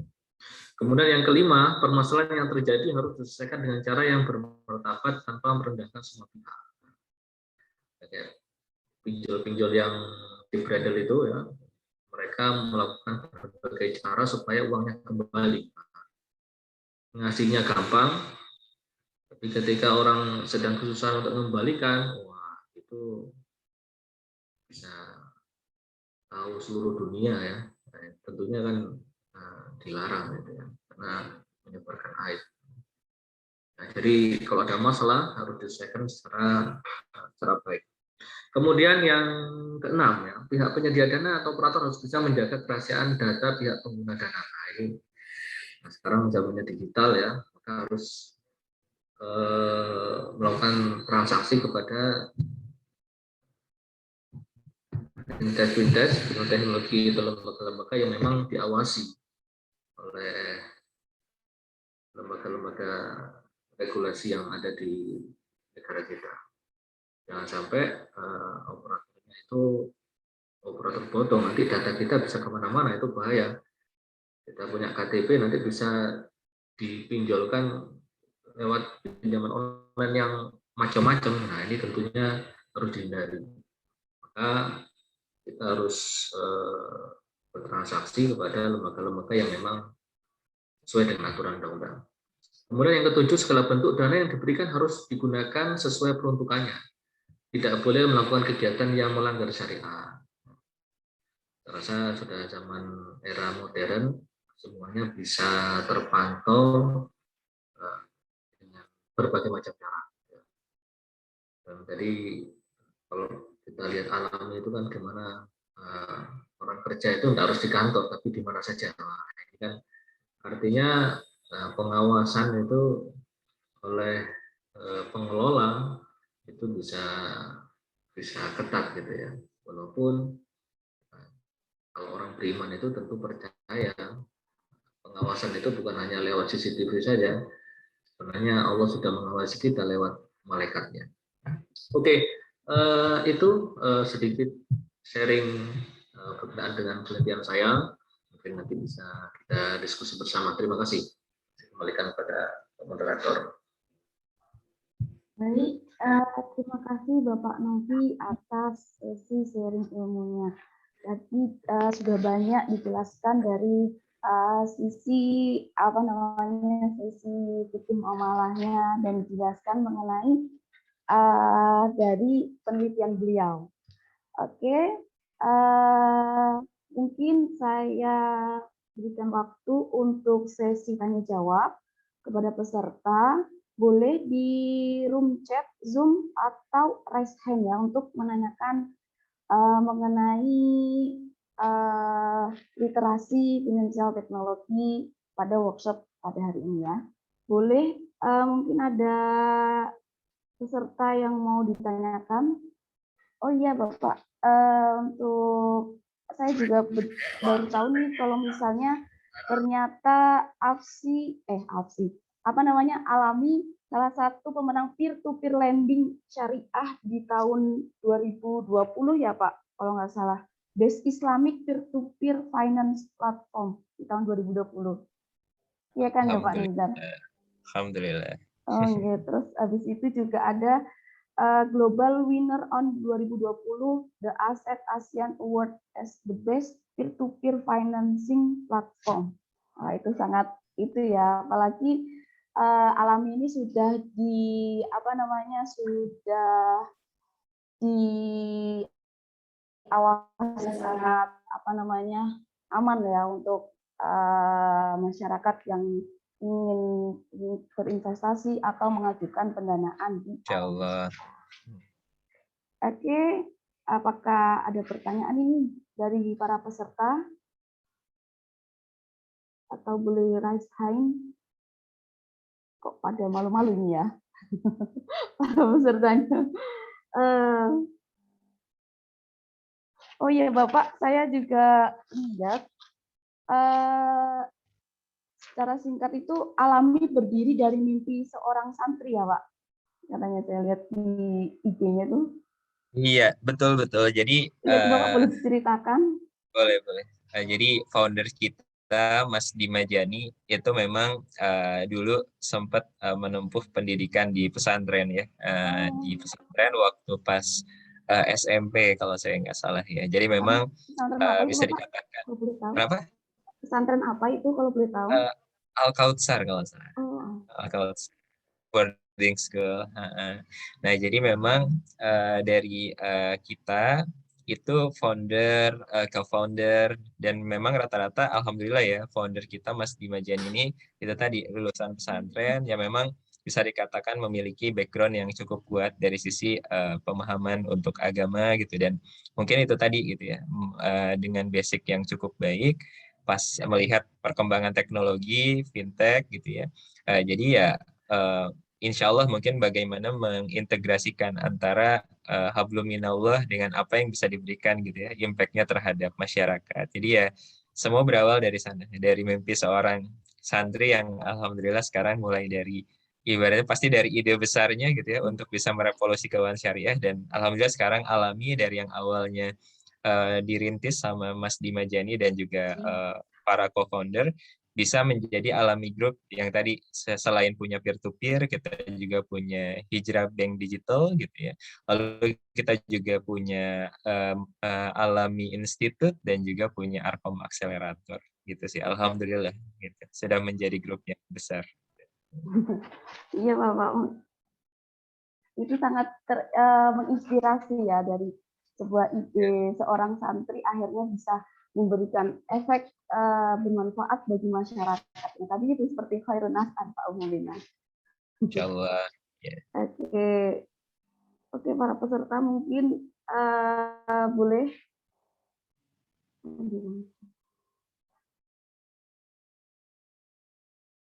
Oke Bapak, ini ada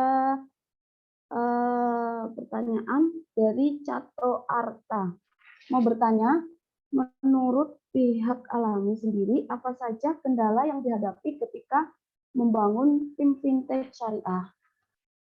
Pertanyaan kedua, apakah SDM di Indonesia saat ini sudah siap mengembangkan fintech syariah di Indonesia? Monggo Ya. Bapak.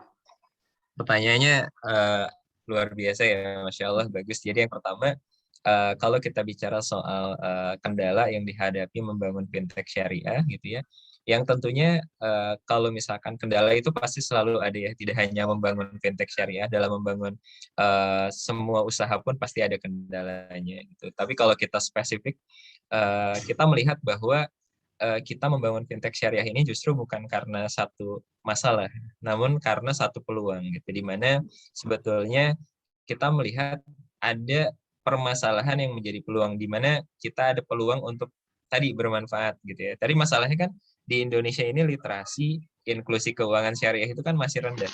Jadi kita melihat bahwa kita tuh bisa membentuk satu organisasi yang akhirnya bisa membantu ataupun menyelesaikan permasalahan itu gitu. Lalu terkait dengan bagaimana membangunnya, kendala ya pasti ada. Karena pertama untuk bisa membuat satu fasilitas yang bisa diberikan kepada masyarakat, itu pertama itu tadi hal yang harus kita berikan adalah trust ke sisi masyarakat, sehingga mulai dari awal kalau prosesnya kita bangun fintech itu kita harus dapat izin dulu kan dari regulator, itu yang paling penting gitu ya. Jadi itu yang paling penting. Jadi tahapannya adalah pertama untuk bisa kita bisa mendapatkan trust, kita harus membuat semua keseluruhan proses baik dari sistem, baik dari operation, baik dari teknologinya itu betul-betul bisa memenuhi persyaratan yang ada di dalam ketentuan regulator. Karena kenapa? Itu tadi yang sudah disampaikan Mas Novi tadi, bahwa kita pun sebetulnya akan memastikan bahwa kita merupakan fintech yang memang handal, aman juga gitu, dan yang paling penting terlicense dengan baik. Itu sih yang paling penting. Jadi itu yang kendala di awal itu memang kita harus benar-benar bisa memastikan operasional sistem gitu ya, model bisnisnya itu betul-betul bisa menjadi solusi. Di satu sisi challenge dari fintech syariah adalah bagaimana kita bisa menjaga tadi makosidnya, kita bisa menjaga aspek kesyariahannya. Karena berbeda dengan mungkin institusi keuangan yang lain ya, kita sangat memperhatikan tidak hanya general compliance, namun syariah compliance. Nah, challenge-nya adalah untuk memahami, untuk mendalami, itu betul-betul perlu waktu, dan masing-masing tim harus memiliki awareness dan juga harus memiliki visi yang sama. Karena kan tidak mungkin visinya misalkan kita tidak sama, nah itu yang paling menjadi challenge. Sehingga saya sangat salut kepada para founder dan juga co-founder yang mendirikan ini, karena mereka benar-benar dari awal memiliki visi yang sama untuk ke arah operationnya, sistemnya, syariah compliance-nya itu betul-betul optimal di sana. Itu yang pertama. Jadi memang kalau kita bicara teknis bisa dibilang lumayan panjang, tapi kendalanya itu menyamakan persepsi di awal itu juga menjadi challenge.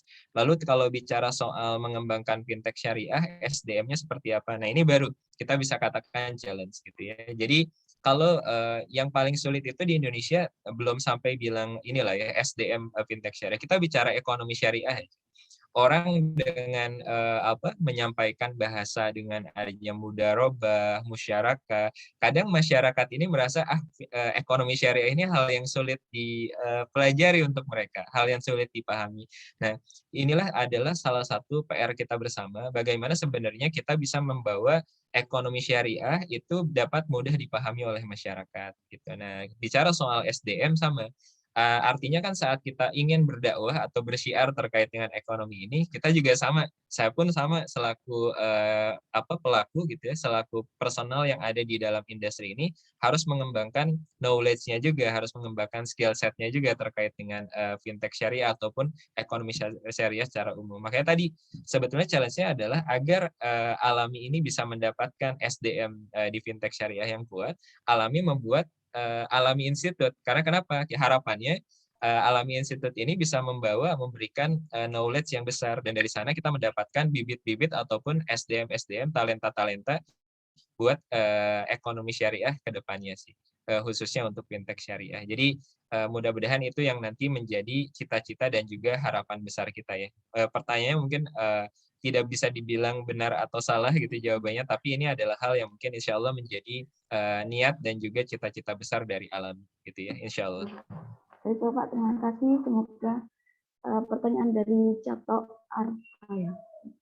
Cato Arta semoga terjawab ya. Selanjutnya ada pertanyaan dari Sunoyo BMT Muda. Izin tanya, ujro untuk pengelola fintech berapa? Keamanan dananya bagaimana? Ya, baik. Pertama dari sisi ujroh, ini kalau misalkan dari sisi fee penyelenggara, dalam artian di sini banyak yang menyampaikan juga sebagai biaya platform. Karena kan kita tadi ya membentuk sistem yang mempertemukan antara pendana dan penerima. Kalau berdasarkan kepada nilainya kira-kira di berapa, tadi ya kalau dari sisi percentage itu kurang lebih dari sisi ujrohnya itu kalau diekivalenkan di sekitar 2-5%. Itu secara industri. Secara industri ya, secara industri di fintech 2-5%. Jadi kalau misalkan dalam artian di sini misalkan ada penerima pembiayaan mengajukan pembiayaan nominalnya anggaplah 10 juta gitu ya. Jadi dari sisi biaya platform kurang lebih kalau diekivalenkan itu misalkan ambillah 2% dari nilai 10 juta tadi gitu. Nah, biaya-biaya itu untuk apa? Sebetulnya pertama karena kan untuk infrastruktur teknologi, untuk SDM, untuk pengembangan produk. Nah, itu hal yang menjadi kenapa kita menerapkan ujroh ataupun adanya fee untuk penyelenggara ataupun penyelenggara fintech. Terus terkait dengan keamanan dana, nah ini mungkin kita akan bicara terkait dengan yang pertama untuk memastikan bahwa dananya aman, itu kalau untuk pendana adalah kita memang harus license dulu. Karena kan ini semua terkait dengan teknologi nih. Nah, minimal fintech yang memang betul-betul aman itu harus tersertifikasi ISO 27001. Jadi tidak hanya keamanan sistem, namun itu juga yang nanti akan berpengaruh terhadap keamanan dana. Jadi jangan sampai dananya ada di kita, tapi karena sistemnya error ataupun mudah dihack gitu ya, itu akhirnya pencatatannya jadi kacau misalkan. Sehingga kan dana, kan sekarang banyak ya terjadi ya, kita lihat beberapa kasus yang seperti itu. Nah ini yang paling penting kita harus pastikan dari sisi sistemnya itu memang sudah certified gitu. Lalu kedua, kita sendiri untuk keamanan dana gitu ya, kalau misalkan bicara terkait dengan kalau kita akan berinvestasi atau akan menjadi pendana, kira-kira dana kita akan kembali atau tidak gitu. Nah, itu preventifnya adalah kita melakukan analisa setiap objek pembiayaan dengan komprehensif. Jadi melakukan analisa baik secara kualitatif, kuantitatif itu di awal gitu ya. Kita cek betul-betul secara clear. Lalu kalau misalkan kita ingin lebih memastikan lagi, kita juga sebetulnya bekerja sama dengan layanan penjaminan syariah gitu ya, yang juga memang sama-sama memastikan bagaimana agar dana dari pendana ini bisa lebih aman. Jadi buat Bapak dan Ibu yang ingin mencoba untuk menjadi pendana, insya Allah ya, bismillah, selain bisa ngasih impact, bisa bantu teman-teman UMKM juga, di satu sisi mudah-mudahan kita juga bisa amanah dalam hal menjaga dana dan juga risikonya gitu, insya Allah. Baik, terima kasih Bapak atas penjelasannya. Baik, pertanyaan selanjutnya ada dari Cato Arta kembali untuk Pak Muhammad Novi. Saya merupakan orang awam dan tidak begitu paham tentang fikih. Mohon pencerahannya jika saya mau pinjam di pinjol konvensional, tapi untuk berbisnis yang halal, apakah boleh Pak? Mohon pencerahannya nih Pak Novi, bagaimana nih menurut Bapak kalau mau pinjam pinjol di konvensional? Ya, jadi kalau kita kembalikan ke fatwa ulama ya, kalau di Indonesia kan ada fatwa MUI, beberapa ormas itu baik fatwa Muhammadiyah maupun fatwa MUI. Kalau misalkan berkenaan dengan bank itu selama tidak ada bank syariah, ya belum ada bank syariah, boleh kita menggunakan bank konvensional. Tapi jika di sana sudah ada bank syariah, ya, termasuk di sini ada fintech syariah, ya kita harus merapat ke fintech syariah. Ya. Nah, kenapa kita harus merapat ke fintech syariah? Karena perputaran di sana dipastikan itu halal ya. Ya. Kita memang usahanya halal, tapi kan kita tidak tahu itu yang diputar sama fintech itu bisa jadi dari yang haram ya kan. Jadi untuk menjaga kemurnian usaha kita, langkah baiknya ya kita harus ke fintech syariah. Nah, terlebih lagi fintech syariah itu tadi prinsip filosofinya semuanya itu kan pasti mereka tidak jauh dari Quran dan hadis ya. Maka itu harus kita dukung. Ya. Siapa lagi yang mendukung amal usaha, kegiatan-kegiatan yang berbasis syariah kalau bukan umat Islam sendiri? Kalau kita menemui, wah ini kok ada yang kurang ya, kok saya rugi ya, itu kan bisa didiskusikan ya. Tidak ada yang sempurna. Dan saya rasa semua fintech syariah itu kalau ada masukan dari nasabahnya, dari kliennya, pasti mereka akan diskusi. Dan saya rasa itu lebih baik ya. Nah, jadi menurut pandangan saya ya kalau sudah ada fintech syariah, ya kenapa kita cari yang konvensional? Apalagi sudah digital gini ya, zamannya seperti kecuali kalau kita di pelosok nggak ada sinyal ya, kita ke pinjam nggak ada bank syariah, ya kita ke konven boleh ya. Karena keadaannya kan darurat ya, tidak ada yang bisa membantu kita dalam memanage keuangan. Tapi kalau sudah ada ya, kalau menurut fatwa tadi ya wajib hukumnya ke hal-hal yang kegiatan keuangan syariah dan lembaga-lembaga keuangan syariah. Menurut saya seperti itu ya. Terima kasih. Pak Novi, terima kasih. Kalau masalahnya konvensional atau syariah, saya teringat dengan Pak Adiwan Mankarim. Beliau tuh pernah berbicara seperti ini. Layu terakukuluhu malayu terakukuluhu. Jadi sesuatu yang janganlah meninggalkan semuanya gitu loh. Tapi kita sebagai orang muslim juga harus mendukung ya apa yang untuk kemajuan ekonomi syariah itu gitu loh. Jangan sampai kita sebagai orang muslim tapi kita tidak mendukung apa sih kegiatan aktivitas apa sih yang ada di syariah, termasuk dalam bank syariah atau finansial teknologi syariah dan mungkin investasi syariah. Itu kan lebih baik agar tuh kayak kehidupan kita tuh lebih barokah lah ya. Baik, pertanyaan selanjutnya dari Sunarmo. Assalamualaikum, izin bertanya, saya Sunarmo dari Universitas Al-Azhar Indonesia. Baik, salam kenal, Sunarmo.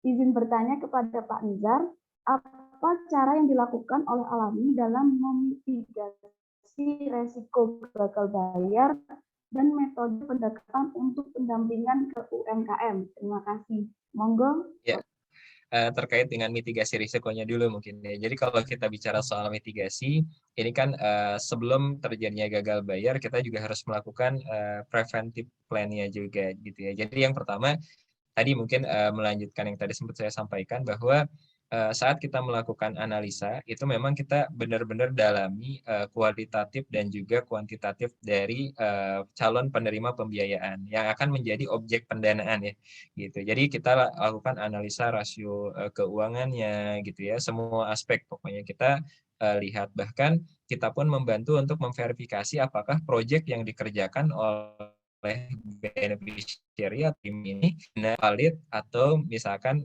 merupakan proyek yang project kan dikatakan project yang tidak ada sebenarnya. Nah, itu kita sampai sedetail itu dari awal. Itu yang pertama. Jadi memang preventifnya cukup kuat. Di satu sisi alhamdulillah kita memanfaatkan teknologi juga dalam menentukan yang namanya financing scoring. Jadi kan saat ada yang mengajukan, secara otomatis sistem kita akan melihat sebetulnya tingkat kelayakan objek pendanaan ini untuk kita sampaikan atau untuk kita campaign ke publik untuk didanai gitu. Nah, jadi preventifnya yang dikuatkan. Di satu sisi, kita pun secara aspek nanti untuk kedepannya kita bekerja sama dengan perusahaan penjaminan juga, penjaminan yang juga menggunakan prinsip syariah itu sebagai partners kita untuk memperkuat ini ya mitigasi risiko kita. Itu yang pertama. Jadi harapannya itu tadi dengan adanya kondisi ini teman-teman bisa lebih yakin gitu ya, bisa lebih yakin terkait dengan apa yang dilakukan Alami. Bahkan itu tadi secara syariahnya pun kita melihat bahwa tidak hanya soal keuangannya, tidak hanya soal bisnisnya, tapi apakah memang bisnisnya ini melanggar syariah atau tidak. Karena kita nggak mau tuh ternyata ada yang kita biayain, ternyata ada bisnis yang bergerak di bidang non halal gitu. Nah, bahkan kita sampai sedalam itu. Karena kenapa? Biar pendana juga jangan sampai nanti terbawa ke dalam kondisi yang ini juga mungkin ya banyak mudaratnya. Itu yang pertama gitu. Itu yang terkait dengan memitigasi. Lalu pendekatan untuk pendampingan ke UMKM ini tergantung. Untuk saat ini memang kita rata-rata itu adalah usahanya itu kecil menengah gitu, sehingga bisa dikatakan secara proses untuk yang bisnisnya mereka udah lumayan cukup baik dalam manajemen. Nah, adapun yang pendampingan mungkin nanti masuknya ke community based financing tadi yang untuk pembudidaya ikan dan sebagainya. Nah, itu jadi kita bekerja sama dengan community koordinatornya. Itu pertama kita sempat kemarin melakukan ini sama seperti ini webinar bagaimana pengelolaan keuangan. Itu jadi artinya yang paling penting kan sebenarnya di dalam pengusaha mikro itu adalah kalau usaha mereka tuh jago-jago. Kayak misalnya kalau kita bicara soal pembudidaya ikan, itu mereka udah melakukan budidayanya itu 10 tahun, 20 tahun gitu. Bahkan mungkin tim Alami pun belum ada yang punya pengalaman mengelola ikan sampai selama itu. Maksudnya budidaya selama itu. Nah, kita kerjasama dengan community koordinatornya untuk melakukan pendampingan bersama. Tapi di satu sisi, kita kasih pemahaman yang memang expertise-nya ada di sisi kita. Pengelolaan keuangannya, kita juga berikan informasi literasi keuangan syariah, agar yang memang aware terhadap syariah betul-betul bisa memanfaatkan kita sebagai pelaku industri keuangan syariah secara optimal. Jadi jangan sampai tadi kena ke pinjol-pinjol yang ilegal. Sayang kan, alih-alih lebih produktif dan juga lebih profit, malah jadi turun. Bahkan usahanya bisa jadi tutup malah gitu. Itu yang kita. Baik, Bapak. Terima kasih atas pemaparannya. Selanjutnya ini ada pertanyaan untuk Pak Muhammad Novi Rifai. Saya pengusaha pemula, saya tidak punya modal dan agunan. Sebaiknya saya pinjam kemana dan saya menggunakan akad apa ya, Pak? Monggo, Pak Novi. Oke, kalau kita mau bisnis tentunya kan juga dihitung ya apa keuntungan kerugiannya. Nah, kalau kita memang nggak punya modal, kemudian agunan juga nggak ada, dengan proposal itu mungkin kita bisa ini kan ajukan lembaga-lembaga zakat yang mungkin mereka punya pendanaan untuk itu ya. Kan ada zakat produktif gitu kan, atau infak produktif dan sebagainya. Itu kita mungkin bisa ke sana. tidak punya modal sama sekali. Atau misalkan kita mau lewat fintech, ya tadi sudah dijawab kayaknya sama pemateri sebelumnya ini dari Alami ini. Nanti kita diarahkan ke community based financing dulu. Kita diarahkan ke kelompok-kelompok usaha untuk supaya bagaimana bisa mendapatkan pinjaman. Nah, jadi jangan sampai ya, kan Alami juga misalkan fintech syariah juga jaga-jaga ini uang orang lain ini kan harus diputar dengan amanah ya, jangan sampai diberikan kemudian gagal, nanti kan kecewa juga orang yang nitip tadi. Maka saya rasa ke situ ya, jadi ke lembaga zakat, kalau kita ke fintech ya kita ajukan permohonan, kemudian nanti kalau saya rasa dari fintech syariah itu punya komunitas-komunitas ya, kalau kita belum layak nanti akan bagaimana supaya layak. Saya rasa nanti kan dibimbing. Tadi disampaikan juga ada itu ya kayak misal Alam Institut dan sebagainya itu ya. Jadi ke pengusaha-pengusaha itu kalau misalkan layak dibiayai, kalau belum layak, nah bagaimana supaya bisa layak? Saya rasa nanti ada bimbingan-bimbingannya. Saya dengan kita saling mendukung, kita akan sama-sama semakin besar. Mungkin seperti itu, Mbak. Terima kasih. Baik, terima kasih Bapak atas penjelasannya.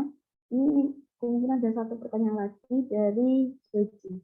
Assalamualaikum, saya hendak bertanya, sebagai mahasiswa saya ingin memulai investasi, Mbak. Ini mahasiswa ingin berinvestasi, Mbak. Pak Nizar tadi memaparkan bahwa Alami banyak memberikan pendanaan ke masyarakat. Apakah kita bisa berinvestasi di Alami, Pak? Dan apa saja produk-produknya? Mungkin bisa nih Pak Nizar, mungkin dari mahasiswa ini tuh bisa mulai dari berapa sih untuk bisa berinvestasi di Alami? Monggo Bapak. Betul. Ya, terima kasih. Ini pertanyaannya bagus juga dan mudah-mudahan nanti bisa mengajak mahasiswa yang lain ya. Yang pasti untuk pendana ini juga harus memenuhi syarat ya, baik secara usianya juga gitu ya. Itu juga nanti mohon diperhatikan juga karena memang kita pun sebagai pendana baiknya itu selain memiliki KTP gitu juga para pendana itu bisa memiliki NPWP juga gitu. Namun kalau sekarang kayaknya anak-anak milenial sudah sangat aware terhadap investasi ya. Jadi kayaknya mereka juga sudah memahami terkait dengan itu yang pertama. Nah, untuk produknya dulu saya sampaikan. Jadi objek pendanaan yang ada di Alami itu memang tadi yang pertama adalah objeknya invoice financing. Ada invoice financing di mana mungkin kalau saya lebih simpel adalah kita memang banyaknya membiayai UMKM yang memiliki proyek. Jadi dalam artian kalau saya ini adalah kontraktor gitu ya, kontraktor untuk pengadaan, saya misalkan mendapatkan kontrak dari perusahaan besar, perusahaan BUMN gitu ya. Nah, dan saya tuh telah mengerjakan pekerjaannya gitu. Sehingga sebenarnya bisa dipastikan ya pekerjaannya sudah selesai, saya memberikan invoice kan kepada payernya. Jadi tapi pembayaran dari payernya itu kadang 2 bulan, 3 bulan gitu ya. Nah, sehingga kan kadang cash flow saya juga mungkin terganggu. Saya mau ngerjain proyek yang lain juga mungkin jadi agak terhambat. Nah, disitulah Alami membantu. Jadi pertama itu ya. Jadi kalau dari profil objek pendananya, objek pembiayaannya itu rata-rata perusahaannya memang yang sudah berbadan hukum. Ini untuk yang produk yang pertama kali kita sampaikan ya, invoice financing. Jadi itu yang pertama, memang kita lebih banyak support di company yang menjalankan project. Jadi kenapa? Karena sumber pembayarannya itu jelas gitu ya. Tadi company-nya dari BUMN gitu. Nah, ini berapa sih kalau misalkan kita mau melakukan pendanaan? Dari sisi minimal pendanaan, waktu itu kita set di 1 juta rupiah nominalnya. Cuma ini belum selesai. Jadi terkait dengan pendanaan, karena sekarang ini kita lihat animo masyarakat untuk menjalankan pendanaan secara syariah banyak nih, khususnya dari mahasiswa. Kita juga sudah adakan ini ya perubahan di mana sekarang sudah bisa mulai dari 100.000 gitu. Jadi kalau mau yang coba-coba melakukan pendanaan itu sudah bisa nih.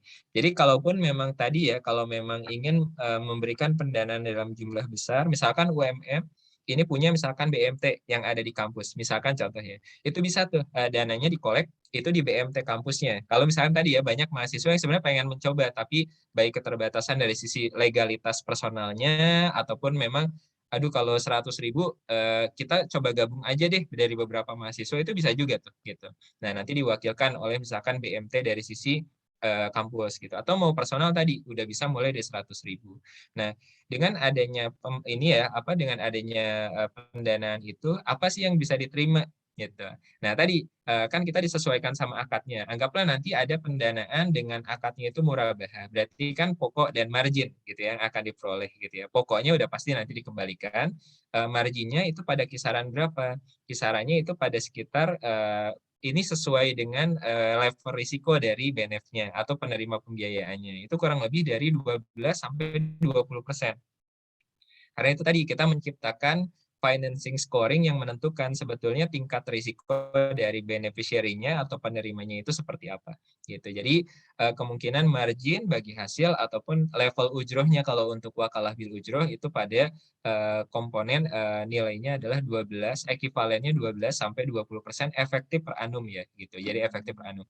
Karena kenapa? Dengan harapannya dengan kondisi itu kita juga bisa tetap memberikan pembiayaan yang memang secara bagi hasilnya pun masih bisa dijangkau untuk dibayarkan oleh para beneficiary atau penerima pembiayaan. Itu yang pertama. Nah, kalau untuk yang tadi, objek yang kedua adalah yang community based financing.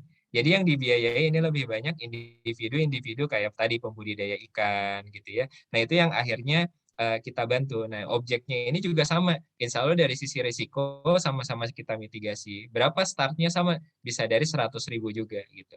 Dan dari sisi proyeksi margin ataupun dari sisi bagi hasil ataupun ujrohnya itu kurang lebih sama di kisaran tadi 12 sampai 20% efektif per annum. Disesuaikan sama level risiko dari dari beneficiary-nya. Jangka waktunya juga bisa dikatakan pendek nih. Karena rata-rata kan kalau proyek itu tadi hanya menunggu tinggal pembayaran dari bohirnya. Jadi kurang lebih rata-rata tadi yang saya sampaikan di presentasi, rata-rata itu tenor proyeknya di 66 hari. Jadi kurang lebih 2 bulan aja. Jadi dananya udah bisa kembali gitu ya. Kalau untuk yang tadi contoh yang community based itu disesuaikan sama usahanya. Kalau pembudidaya ikan itu kita kasih produk yang namanya kabayan, kasih bayar nanti kerjasama dengan e-fishery gitu ya. Nah, jadi yarnen istilahnya. Jadi saat misalkan si pembudidayanya sudah panen, nanti akan dibayar. Apa yang diperoleh sama ini pendana itu pokok dengan marginnya. Jadi sama kayak melakukan jual beli. Untuk kebutuhannya apa? Beli pakan ikannya itu contoh yang udah berjalan gitu. Jadi insya Allah mudah-mudahan bisa bisa banyak mahasiswa yang akhirnya bisa kontribusi untuk jadi pendana dan bantu masyarakat juga gitu. Bantu UMKM Indonesia. Iya, Bapak. Iya. Ini harus dibiasakan dari muda sekarang tuh kita harus melek finansial dan harus investasi ketika ada berlebihan dana kayak gitu kan karena untuk masa depan yang lebih cerah. Betul. Baik. Terima kasih Bapak atas sharing ilmunya sangat bermanfaat sekali. Baik, kemudian sudah tidak ada pertanyaan. Untuk sebelum penutup dari saya mungkin bisa closing statement dari Pak Nizar terlebih dahulu atau dari Pak Muhammad atau dari Pak Nizar, monggo. Oke. Baik, mungkin dari saya dulu ya. Oke, terima kasih sebelumnya saya sampaikan, terima kasih kembali kepada semuanya, kepada jajaran manajemen UMM, kepada Sivitas Akademika UMM, dan juga panitia, Mbak Afifah juga selaku moderator gitu ya. Nah, tentunya mungkin pendek aja closing statement-nya. Tadi kan udah disampaikan bahwa sebenarnya fintech syariah ini adalah kendaraan kita untuk mendapatkan pahala yang sebesar-besarnya. Di tengah kondisi di mana akses finansial begitu sulit, apalagi di tengah pandemi gitu ya, di tengah ekonomi yang dinamikanya kita pun dalam artian di sini kita tidak tahu apakah nanti akan naik atau turun perkembangan ekonomi ini. Nah, harapannya adalah fintech syariah yang memanfaatkan teknologi tadi betul-betul bisa memberikan impact yang begitu besar gitu ya untuk masyarakat, dan tentunya yang menjadi pendengar di sini harapannya Alami ini tidak bisa sendiri. Alami tidak bisa sendiri, kita sebagai bagian dari industri ini tidak bisa sendiri, kita harus disupport. Makanya soal inklusi dan literasi itu menjadi PR bersama gitu ya, dan harapannya teman-teman di sini yang masih muda, yang masih energik bisa menjadi SDM di dunia syariah gitu, ekonomi syariah gitu, yang nanti justru bisa membawa ini bareng-bareng merevolusi keuangan syariah, bisa menjadi mudah diaplikasikan oleh masyarakat, mudah diakses gitu ya, sehingga nanti tidak hanya memberikan dampak terhadap industri ekonomi syariah itu sendiri dalam hal literasi dan inklusi, namun impact nyatanya adalah kita bisa membantu UMKM yang tadi untuk bisa bertumbuh bersama, untuk bisa maju gitu ya. Dan insya Allah kita pun tidak hanya mendapatkan matriks-matriks duniawi gitu ya, atau pencapaian dunia, tapi mendapatkan pahala dari Allah Subhanahu Wa Taala. Karena insya Allah menjadi bagian dari penjaga makosyad syariah. Insya Allah. Mungkin itu dari saya. Jadi insya Allah mudah-mudahan nanti bisa kolaborasi semuanya dengan Alami Group ya. Gitu. Insya Allah. Iya Pak. Insya Allah semoga bisa terjalin silaturahminya semakin panjang ya Pak. Karena kan Mas Pak juga apalagi tadi rencananya dari Pak Ahmad akan dijadikan sebuah kurikulum atau silabus untuk kedepannya. Jadi ini sangat menarik. Oh ini ada pertanyaan tapi sudah closing statement.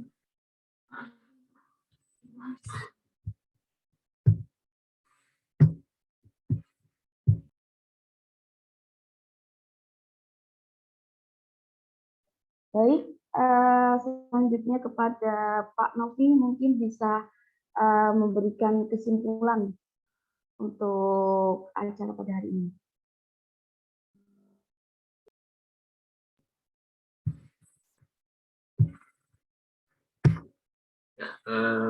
Untuk closing statement saya terima kasih kesempatan pada pagi hari ini tidak bisa membuka wawasan kita tentang keuangan syariah ke depan. Dengan kegiatan ini mari kita bersama-sama menjadikan keuangan syariah yang terkemuka, lembaga fintech yang terkemuka untuk mewujudkan Islam yang rahmatan lil alamin, sehingga kita benar-benar yanfa'ul linnas. Itu saja, terima kasih. Baik Pak Novi, terima kasih atas kesimpulannya. Mohon maaf ini untuk Dani Herdiansyah karena sudah tutup acara, mungkin di lain waktu bisa kita sesi tanya jawab. Oh ya, untuk para peserta mungkin bisa tengok-tengok media sosial Alami Syariah ini, di IG-nya itu juga ada @alamisyariah, pengikutnya sudah 27.100, mungkin bisa tuh yang mahasiswa kepo-kepo tentang financial teknologi di Alami, boleh tengok ke sosial media Alami Syariah. Baik, para hadirin. Iya Mbak. Iya Bapak, monggo. Maaf, satu lagi. Ini kebetulan saya nggak sendiri kan. Kebetulan ada teman-teman dari Alami juga gitu. Ada Mbak Ika, ada Mas Firman gitu ya. Ada teman-teman dari Alami. Dan itu tadi untuk yang peer-to-peer, dan juga Allah kita akan segera launching untuk yang hijrah. Nah, jadi mungkin nanti minta izin juga teman-teman dari Alami gitu ya. Kalau misalkan nanti dari teman-teman mahasiswa tertarik untuk membuka rekening di Hijrah gitu, atau misalkan udah nggak sabar nih, nanti bisa menghubungi tim dari Alami ya. Insya Allah, mudah-mudahan. Jadi kita bisa konkret untuk bisa saling mensupport industri keuangan syariah. Mungkin itu ya, itu insya Allah kita nanti sama-sama. Okay. Saya pesan Pak, tadi saya sudah buka webnya, saya sudah daftar ya, kalau Hijrah launching. Alhamdulillah sudah masuk waiting list ya Mas Novi ya. Siap. Insya Allah Mas, nanti mudah-mudahan jadi fiturnya juga memberikan experience yang bagus. Nanti bisa ngajak mahasiswa yang lain juga nih, mudah-mudahan. Insya Allah. Iya Bapak, amin. Oh ya Pak, terima kasih juga untuk Bu Afifatunisa, Pak Firmansyah atas kehadirannya. Baik, para hadirin yang kami hormati, demikianlah acara kita hari ini. Sekali lagi terima kasih untuk para pemateri yang sudah sharing ilmunya, sangat bermanfaat. Satu pantun dari saya, jalan-jalan ke Surabaya tidak lupa membeli makanan. Demikian tugas moderator saya. Jika ada yang salah, mohon dimaafkan. Saya Afifah Nurminatina selaku moderator undur diri. Mohon maaf apabila ada salah kata. Baik, saya kembalikan ke Ibu MC, Ibu Salama. Ya, terima kasih kepada Mbak Mila atas moderatornya. Alhamdulillahirrahmanirrahim. Terima kasih kepada semua narasumber dan moderator Mbak Mila. Materinya sangat luar biasa sekali ya. Jadi memang berbobot dan memberikan banyak pengetahuan baru buat kita semua. Semoga kedepannya kita bisa saling berkolaborasi gitu untuk memajukan ekonomi syariah dan terutama fintech syariah ini. Baiklah para hadirin yang kami hormati, demikian acara kita hari ini. Terima kasih untuk semuanya, peserta dan sebagainya. Saya Sri Cahyani Umi Salama, selaku MC mohon undur diri. Mohon maaf jika ada salah kata, salah ucap, salah tingkah, dan sebagainya. Semoga kita selalu dalam kondisi sehat dan dihindarkan dari hal-hal yang buruk ya. Amin. Jangan lupa kepada seluruh peserta, kami ingatkan untuk mengisi absensi yang sudah kami share di grup chat. Nanti yang kepada peserta yang sudah mengisi akan mendapatkan e-sertifikat gitu. Baik, kita tutup dengan membaca hamdalah bersama-sama. Alhamdulillahirabbil alamin. Alhamdulillahirabbil alamin. Serta doa kafaratul majelis. Subhanallahumma wa bihamdika. Asyhadu an la ilaha illa anta. Terima kasih banyak Bu, Pak. Ya, wassalamualaikum warahmatullahi wabarakatuh. Banyak Pak, Bu. Waalaikumsalam warahmatullahi wabarakatuh. Terima kasih banyak. Ya Pak Rahmat ya. Terima kasih. Bu Terima kasih Afifah, Bu sama. Umi, semuanya. Iya, sama-sama. Mohon maaf kalau Ya, ada Assalamualaikum. salah-salah, Bapak. Sami-sami Bapak, Ibu. Bapak Ibu. Assalamualaikum warahmatullahi wabarakatuh. Oke, waalaikumsalam. Waalaikumsalam. Ya.